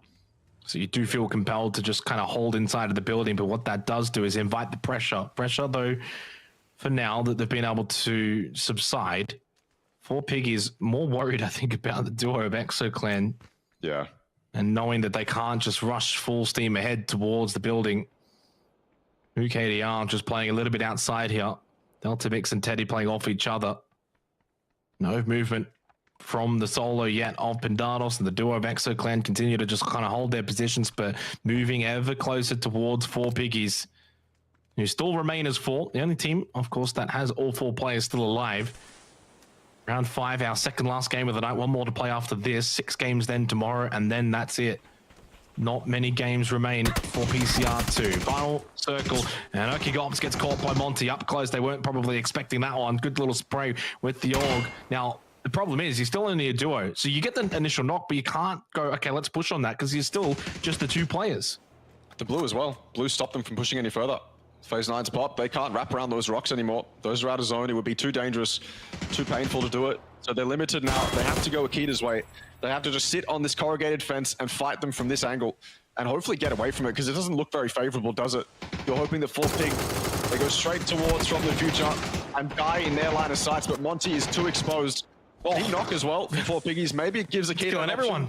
Yeah, to survive a little bit longer. Jayo's the solo as well. Solo versus solo on the edge. Whether this has an impact on the game or not, I'm not sure, but it's absolutely crucial for Akita. Because, I mean, this is extra points of Exo. If Akita can at least guarantee top 3 here, does he expect the close angle? Really good sweep across with the crosshair. 14 bullets still left in the org. He goes for a flash. Doesn't have to reload. Pulls out a sword off shotgun. He's prone. Doesn't matter. Deals with him. So Predanis going fourth. Really good solo kill there from Akita. Gets them an extra kill, but more importantly, gets them top 3. Now, even better, he can play as the solo at the back of the building and hope that 4 Piggies and FTF will do battle. Silence from Akita for the next minute or so. It has to be.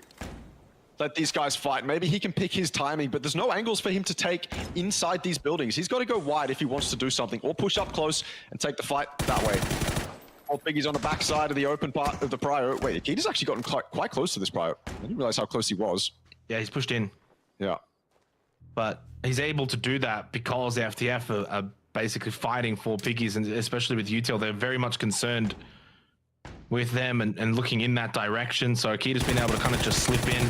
I tell you what, don't rule out Akita being able to win this game. Certainly possible. Yeah. Still 1 bullet left, I think, in the sawed-off shotgun. It might have been able to find some more ammunition, not too sure. But he holds that up close. It's deadly. Although 1 in hand as well for Teddy, and he's got 1 too. Yeah, able to deal with the rat, deals with the solo Akita. Must have had some information that he was close by. Flash goes out, so it's a straight 3 versus 3, close quarter fight, the concrete building, and going out wide. Kikez as well goes down to Tede.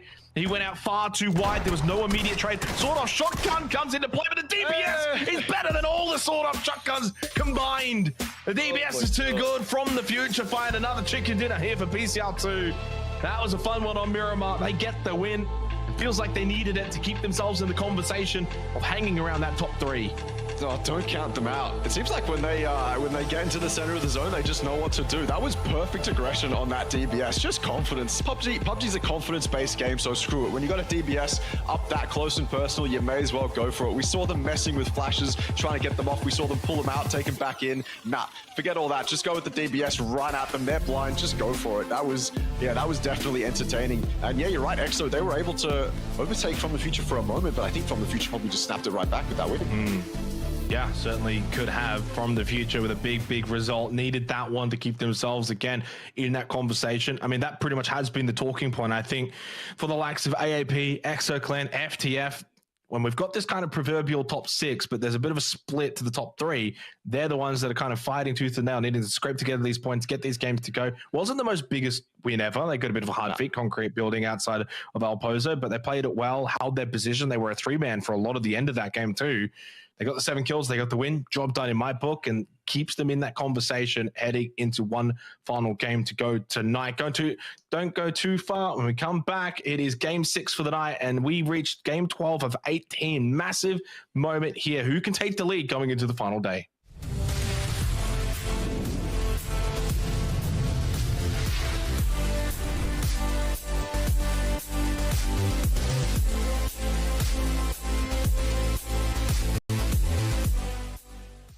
Welcome to the update 26.1, where you'll experience a rejuvenated Erangel, the return of tactical gear, the launch of a new ranked season, and much more. Let's get straight to it.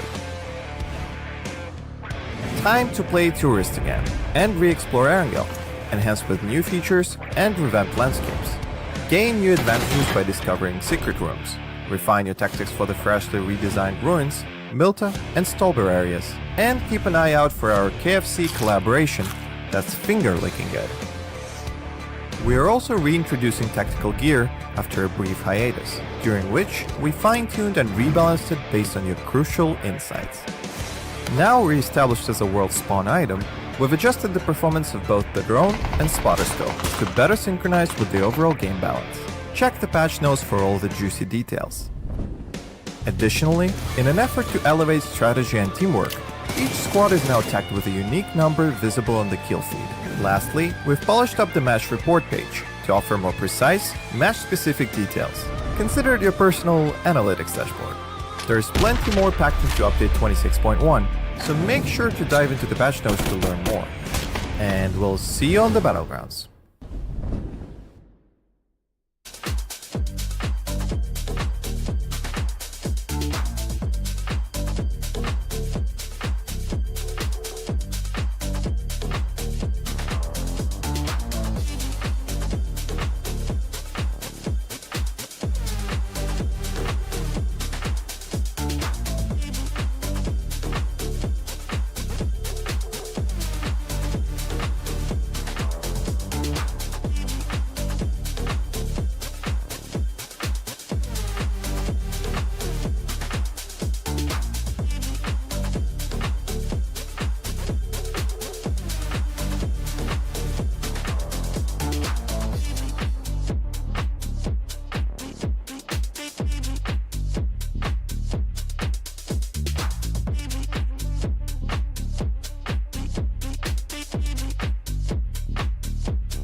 It's the final game of day 2 here for the PUBG Challenger Rumble Season 2. All tied up at the top 2 positions between Fury and Panic. One call not too far away either, Russell. That top 3 again proves to be formidable throughout day 2 as they were on day 1. There are some stragglers that are still hanging behind, not too far behind, but unfortunately, as we continue to go through these games, the likes of EXO, AAP from the future, even despite the win, haven't quite been able to really fully close that gap. It's do or die time. You need to start getting massive results now. And the irony in sort of what I'm saying is the last 2 games have actually been won by 2 teams that I've kind of listed in that, EXO and From the Future. Really kind of highlights the gaps that we've seen at various points. We've been seeing top team be about 50 to 60 points above those 2 teams respectively. So those wins have been great, but they've just got to do it more consistently. And on top of that, the top teams continue to do well enough that the point gap hasn't quite shrunk that much. I was going to say that shows you how hard it really is. EXO can have a beautiful win, From the Future can have a beautiful win, but there's still more work that needs to be done. It's so difficult. That's why they needed to have a good day 1 on. Even though it's 18 games, which is like the fair amount for competitive esports, they all count. They all absolutely count in a lobby this competitive where you have everyone showing up. It's very, very difficult. And even though they've had wins, it remains hard. I just don't know how else to put it.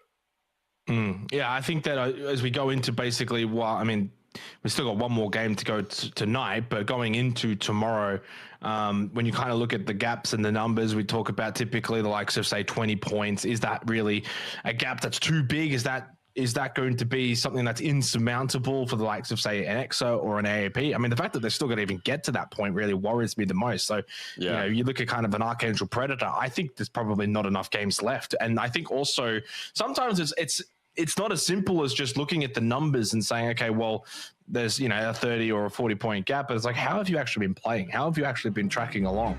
And I don't know if we've actually been seeing the best of AAP. I don't know if we've seen enough consistency from an EXO clan. And from the future, they've had some good moments, but the same probably goes for them too. Whereas there's been that consistency for One Call, Panic, Fury, and truthfully, with 7 games remaining overall, I can't help but see the winner of this tournament is going to come from those 3 teams.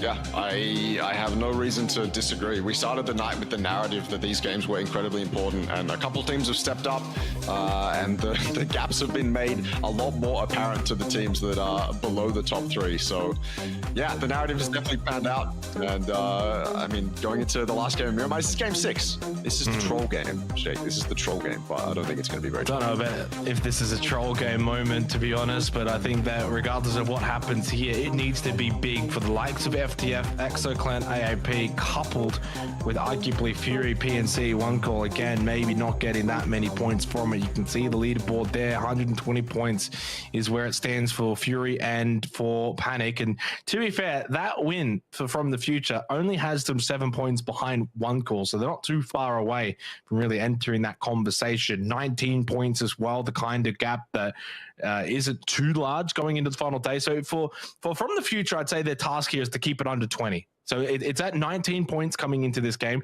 Can you keep it under 20 at the conclusion of this game? That's got to be the goal. I think 20 points is something that is very easily possible going into the final 6 games. So for FTF, the task's not too massive. For EXOClan, the task is, I guess, a little bit higher, 27 points at the moment. The goal for them this game is, okay, can we catch up the 7 or 8 points needed to get it to around that 20-point margin? For AAP, 40 points behind, 7 games to go. They need to they need to start going massive. They need 20-point game catch-ups here. Can they end with a big win? We'll have to wait and see. AAP, I think, might be too far behind the 8 ball at this point in the tournament. But for EXO, from the future, certainly got enough to fight for going into this final game tonight to set themselves up for a big day tomorrow. Yeah, it is getting very too... AAP, sorry. Back-to-back 20 kills. I mean, that's... kills even. It's so difficult, but doable. I mean, AAP, they were the team that made that heroic run in the last qualifiers, I believe, where they just sent it in at like a 34 kill win or something like that. So they can definitely pull it off, but it's going to be a little bit difficult for them to do it in this kind of lobby.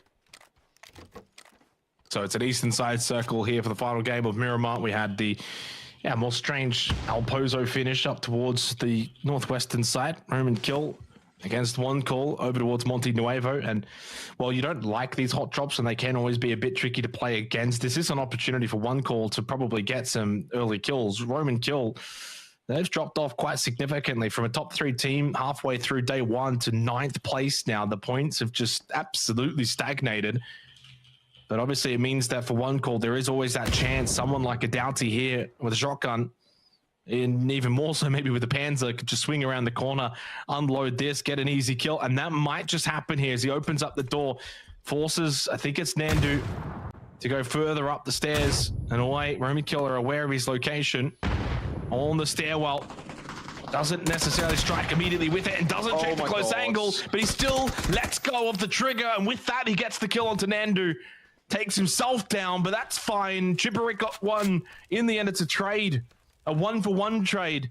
And Chipperit's not going to allow this revive to take place with the DPS. We'll get one.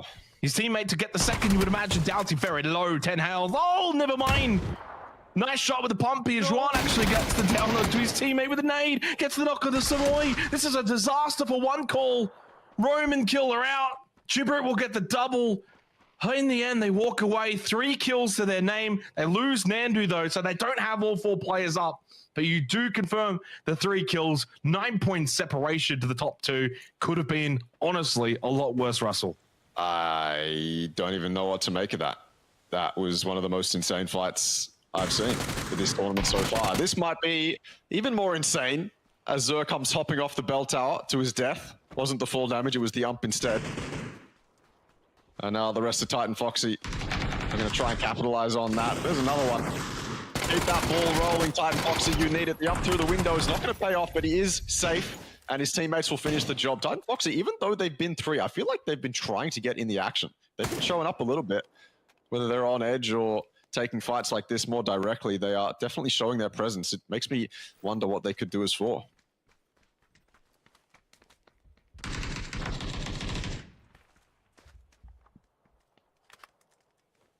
Ryan.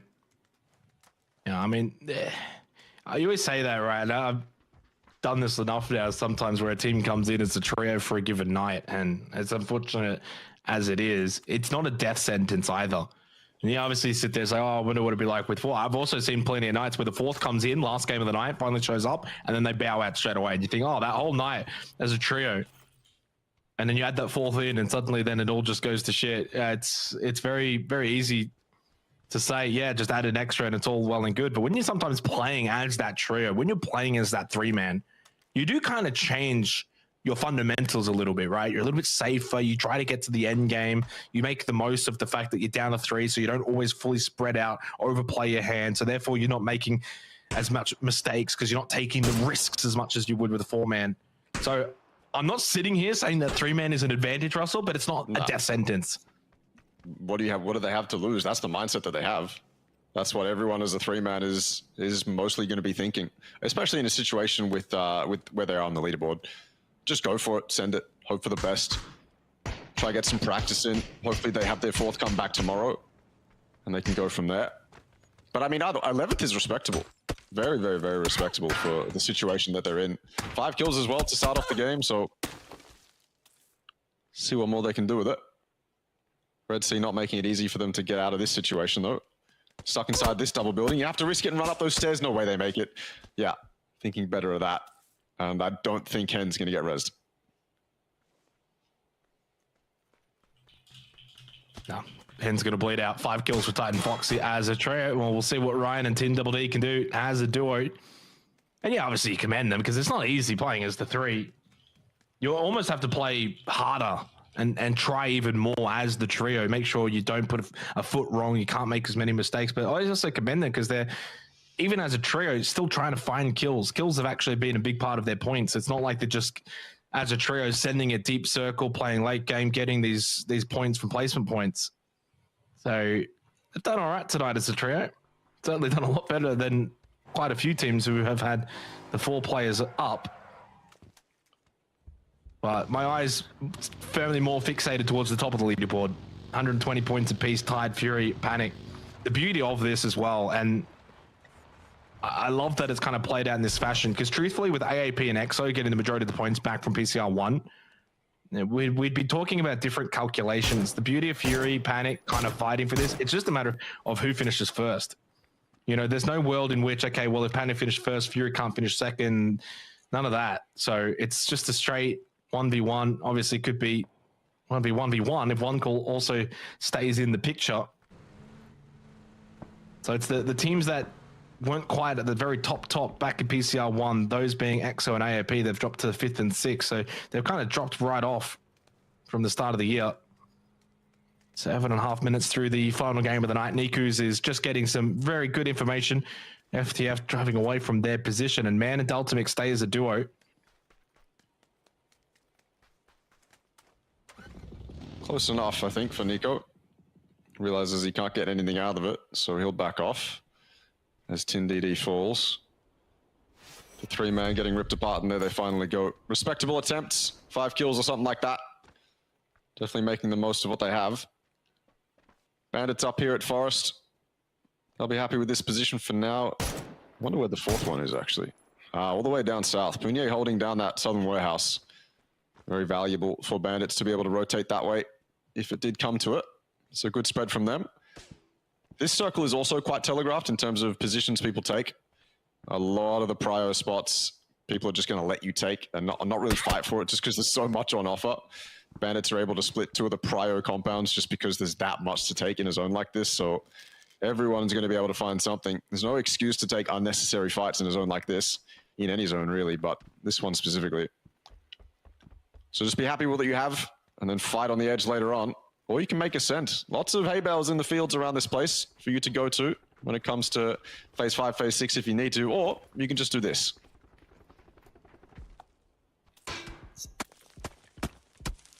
Now feeling the pressure. This is the kind of game where you kind of just want to close the night off on a good note. You don't probably think too much about going massive and play bomb. You kind of want to finish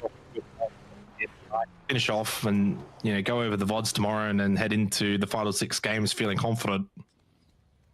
You certainly don't want to end this game in a really bad note and then you're left kicking yourself thinking, oh, we could have gotten maybe a 10-point gap going into tomorrow. That's handy. It's not the end of the world, but you want every kind of advantage that you can get. Slow going over the last couple of minutes after some of those sort of mid-table teams take themselves out. The fact that we've lost 3 teams this early on does mean then the middle portion is going to slow down a little bit more. 20 seconds still till phase 2. Not a lot of territory to really fight over. Pretty much everyone looks quite well placed, except up north. Panic's still in the blue. You can also see some members, at least of one call, also still in the blue as well. So both of those two not in great positions. Red Sea, Dean just still making his way in. You can see on the map there as we do get the circle and it shifts over towards Minas Generalis. And that is meaning for a lot of those teams out towards the eastern side having to make their way in. Panic and parachuted really far towards that eastern side. Have had to kind of double back now last second and actually right over Archangel Predator. Mark 12 with the 6 times really strong here. Shoehorse. And he's going to be able to survive these bullets. Yes, reload time for Alec and they'll be able to get away. Opportunity goes begging there for Archangel Predator. And for them, maybe this is the kind of game where you've just got to start trying to push, find kills. They drop down though, right into Kentara, right into that massive bowl. Fury's around this location. So Fury and Panic very close by to each other here for the final game of the night. I don't know where else Panic could have gone. I honestly think they found one of the best spots that they could. Kantara is free. Yeah, you're stuck in a bowl, but you've got options to fight your way out of it. So not the worst. And they end that emergency pickup with all 4 alive, which often doesn't happen, especially if you're going to send it that close to a couple teams. So good result for them. Although you did say it, Fury is surrounding Cantera right now.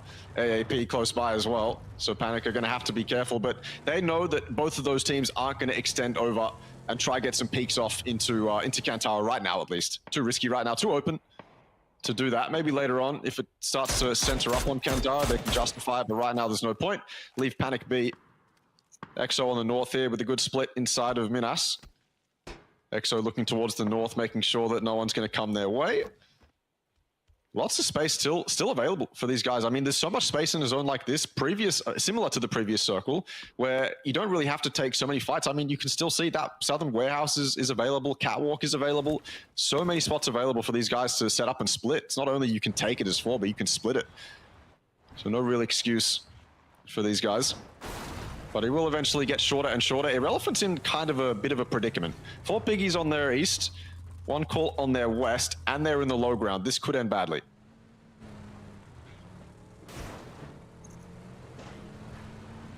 Relevant just making their way up towards 1 call's position. UKDR trying to scout as much intel as he possibly can. Minute till phase 3. And again, because of those early team deaths, not a whole lot of action for P2 because there's just a lot of space and it's Miramar in a nutshell, especially with Minas in play. Guitar, good location for Panic to kind of just fall into, and Graveyard available for 10x as Samoy spotted Savvy. Really strong spray from Chipperit and Samoy to get the knockdown, starting this little engagement with the Relevant, who aren't actually just going for the beeline straight towards Savvy. They know he's dead. They go for the backline instead. So 1 call have got to be very careful to turn their attention around. They might think this is a bit more a frontal-facing fight. No, Trick ready. He went for the high ground and he got the knockdown onto Flex. Really good, smart positioning from Trick to just fall back, get high ground information on the fight. And this is going to be a big reason why they're going to win it. It's all because of Trick's positioning. He'll get the double. Tripper have been able to get a couple of these kills, but Trick's the reason why. But they still have 4 players alive. And sorry, Han, I don't know what he's doing. Trying to live. Trying to survive. He's leaving one call, going straight back into 4 piggies. Is he allowed to live? Is he allowed to get out of here? That zone is actually quite rough for a lot of these guys. Lots of teams on the east. They're going to have to make their way in because this has gone southwest. All that space I mentioned before, catwalk and the warehouse, it's all free. Sohan, he might be the first one to take some of it. Straight to the warehouse. No way he's not going to get contested for it. Fury's already on the way as well. Although it looks like they're happy to group up in the compound just outside Cantera. So the warehouse is still Sohan's if he wants it.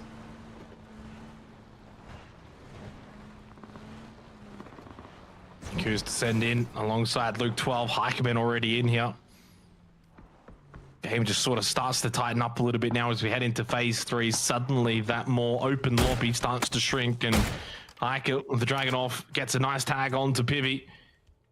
And I tell you what, had he got the knock there, the intel of that being Panic would have been given over to Fury, and of course, well, vice versa, but I think Fury would have been able to make the most of it. I don't know if they changed their plan too much, but having that intel as to where Panic are actually located, certainly an extra piece of information that you would like to have. Yeah. Ivy back on the little bicycle, makes his way back into Kentara. They're going to make their way out. That's going to be difficult for Panic. It's not going to be an easy trek out of that position, even more so when it's Fury that have kind of got the road blocked in. We'll see whether or not they can actually make their way out. Both teams tied on points still. Could you imagine if this was the very last game? Oh my God. Could very well happen by the end of tomorrow night. Got to make every kill count, every placement point available. 15 minutes gone here. Game number 6 for tonight. Tanak still on the rotate. They've got a lot of space. They've probably got the most space out in the western side of the circle. No one's really close to them because everyone's kind of been pushing in from that southeasterly fashion. North sides as well. Been seeing a lot of teams go up towards Graveyard of Minas to kind of go to these more city locations for a bit of safety cover. So Tenax have been able to really spread out, so much so that they've actually pushed into Graveyard. Here's the thing for Tenax. I feel like they want to simultaneously hold their spot and deal with Red Sea. But I don't know how much of a threat Red Sea really is to them. Jeff can just leave. They can go and hold that southwest side, the space they already have control of. Leave Red Sea to struggle as soon as they have to leave Graveyard.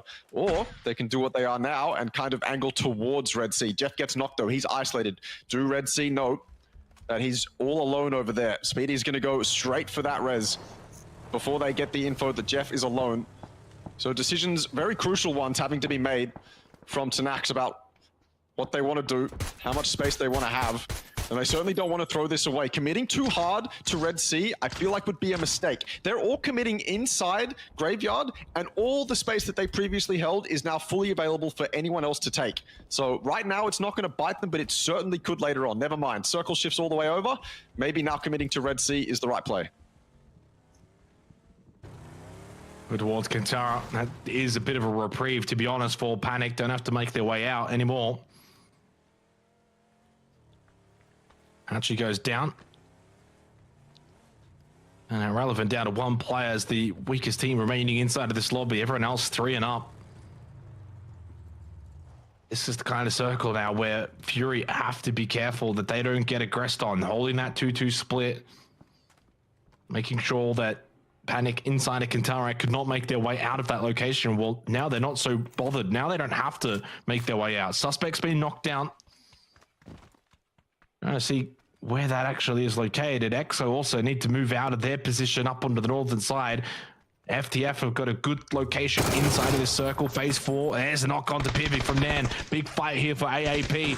Nan getting the initial kill, and he'll get the flush as well quickly to follow. No response from Panic. Suspect did get revived, so 3 up still for Panic. That's a very ambitious nade. Has it made its way in? No, it just falls short, but it did get actually a good amount of splash damage onto Suspect. So we'll force him to heal, Dusky to heal as well for Panic. Yeah, they might be tight on points, but really feeling the pressure. They can't really make their way out, and the fact that other teams have pushed in to Kentara, not something that they would have been expecting. No, Kazakh sent it out as well. He wants a part of this. He knows how valuable eliminating both of these teams are. And he can combine with 4 piggies if he wants to. Though you look at the mini-map, he's already backed off back inside. I think he realized that, I mean, it's pretty iconic at this point. Extending out of that building, getting up to the ridges near Kantara, you are going to be exposed no matter what. It's hard to LOS. VIP is arriving to the party too. Bandits on the north.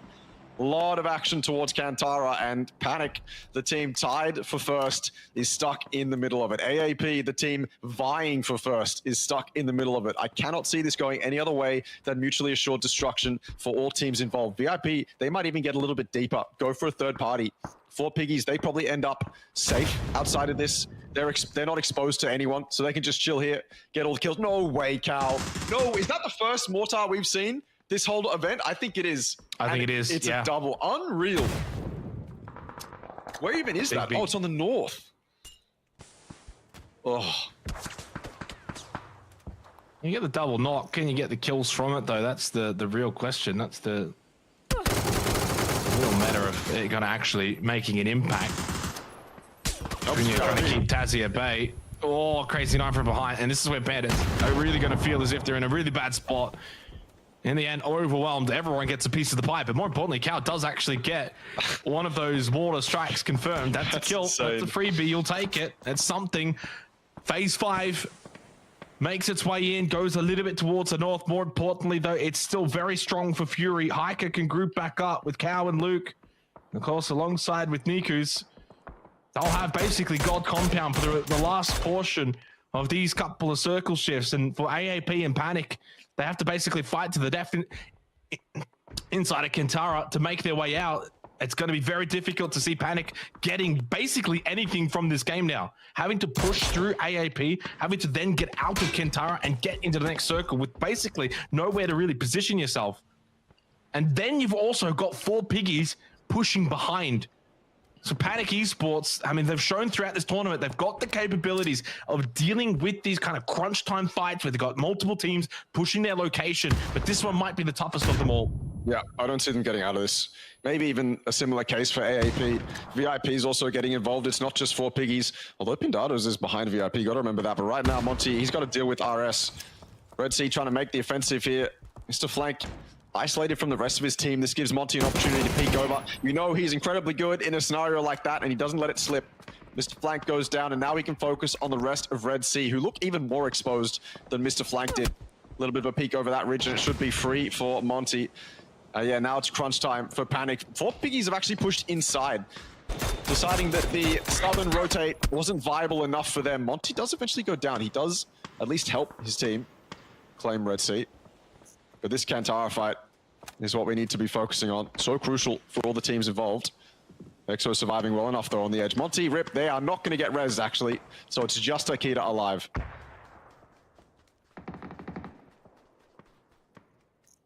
Rip dies to the zone. Minute left until phase 6. Alec actually going to go down to Gibberet, so that might be a bit of a reprieve for Panic somewhat. The fact that AAP have just lost the player evens things up. That's at least a good kill for 1 call again, up to 6. 5 of those through from 1 call. Of course, Trick's been good as well. And suddenly, Fury and Panic, they've had quiet games. To be fair, Fury haven't really had a whole lot to do, but 1 call with these kills have just closed the gap to 7. Fleaway's knocked down by Elgin Bots. Chloe just trying to smoke on up. The Lucky Gops and Fleaway's already down. Pack is going to go down as well. This is strong from AAP. Got to just deal with Flowey. Spins around, but it's AAP that confirmed the kills. Needed a strong finish here for the final game of the night. That's certainly one way to do it. 6 kills in this game, 87 points, but immediately eliminated. So they only get the 7 points from this game. It's not enough, really. And that's kind of what I was talking about before coming into this game, Russell. They're just no longer in a position where, you know, getting 7 or 8 points is good. It's honestly not good anymore. It won't work. They need a big 20 bomb. Yep. Suspect with the kill on to Trick. Circle shrinks once again. I mean, that is perfection for Fury. FTF also don't need to leave their compound. We know where this one's shaping up to go. And while Panic held that top spot ever so slightly, they are once again tied, but they're also eliminated, and Fury are going to collect some pretty big points to close out the final game of the night. 1 call getting closer and closer as well. Can't forget these guys, 9 kills to their name. They are, right now, the victors of all the chaos that happened inside Kantara. They'll be absolutely ecstatic, putting themselves closer to the top 2. But yeah, we could see it coming from a mile away. AAP, Panic, destroying themselves along with basically everyone else inside Kantara. Fury, they're going to be a little bit bored, to be honest, but they'll take it. They'll absolutely take it. They need it. They're not going to let this one slip. Not unless the circle tells them otherwise. Pindado's as well on the edge, struggling to get inside, exposed to the likes of From the Future and basically everyone else. Tanax, honestly, had forgotten about them, but they're making their presence known, driving down the side of a hill in a vehicle. Oh my god, look at them, all coming in, dive bombing, eh? They've got position, not inside zone, but they're here, they can take a fight.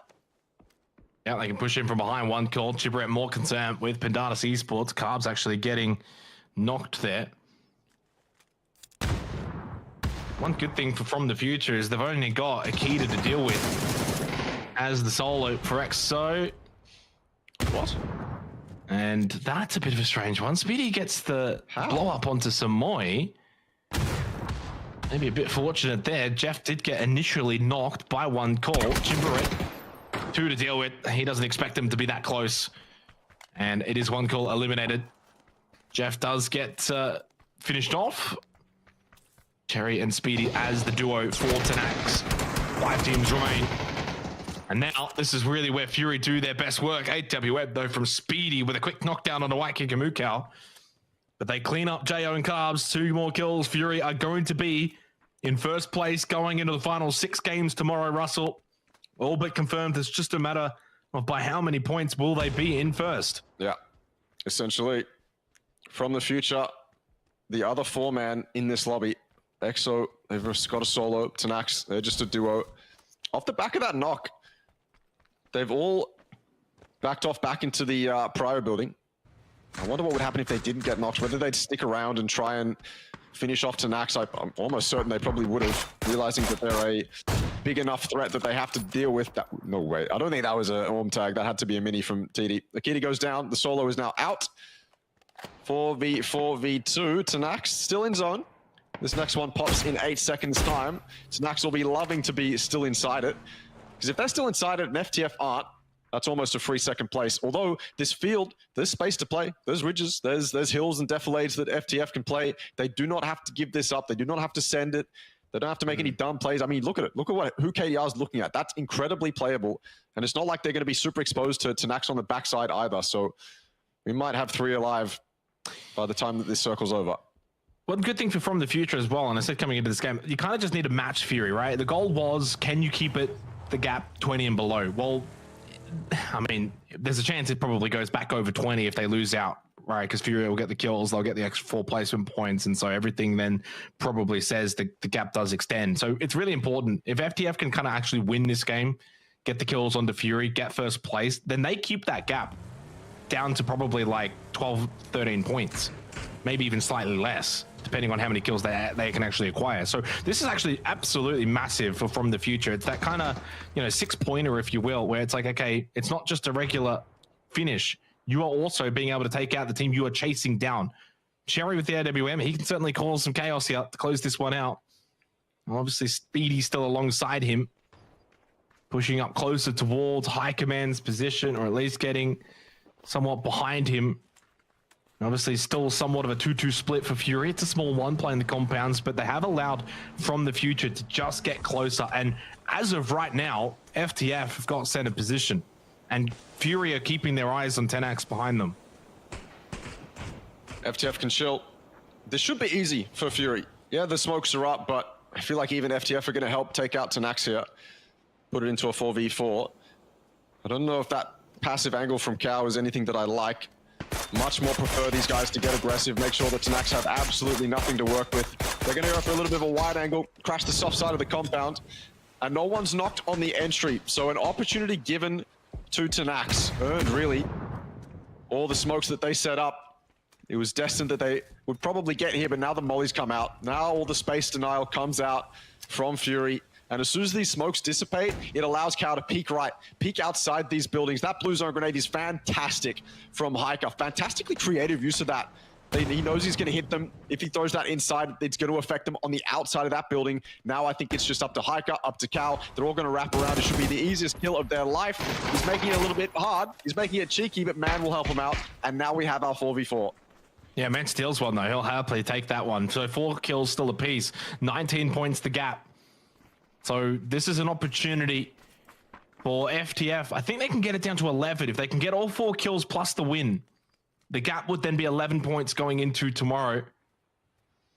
and basically puts them in a pretty similar position to panic in one call. And I'm going to be honest, I think while I wouldn't put a line through EXO, I'm happy to probably put a line through AAP. I just don't think they've got what it takes to come back tomorrow for the last 6 games. So EXO will be sort of the very dark horse, though. They've got a lot that they would have to do. They'd have to go massive, but the top 4 are all in really, really good positions. 4 kills apiece, close this one out. Phase 8, center up in terms of the final circle will go the way of FTF. That's one thing to note here. Fury will eventually have to push out. So it's a matter of where and when is the question. Luke might just go a little early here with the vehicle, start getting it kind of in position. And typically, I think in this scenario, Russell, you kind of want that first knock. If you're a Fury and you can get a knock, force someone to go for the revive, that's 2 players effectively down. So you need to then push off of that.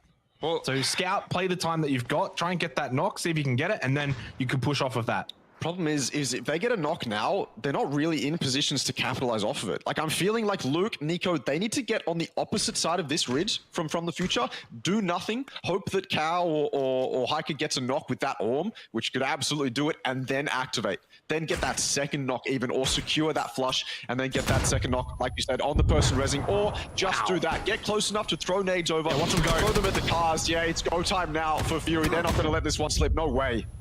Big nade from Luke gives them the entry. Cow's already up close. Smoke's obscuring a lot of the vision, but it's all just one-way traffic. Fury have pushed up. There is a player, though, holding out. 2 KDR. He's got the flank position, but he needs to get involved right now. Spray comes up with the AUG. Oh, they just make quick work of FTF from the future.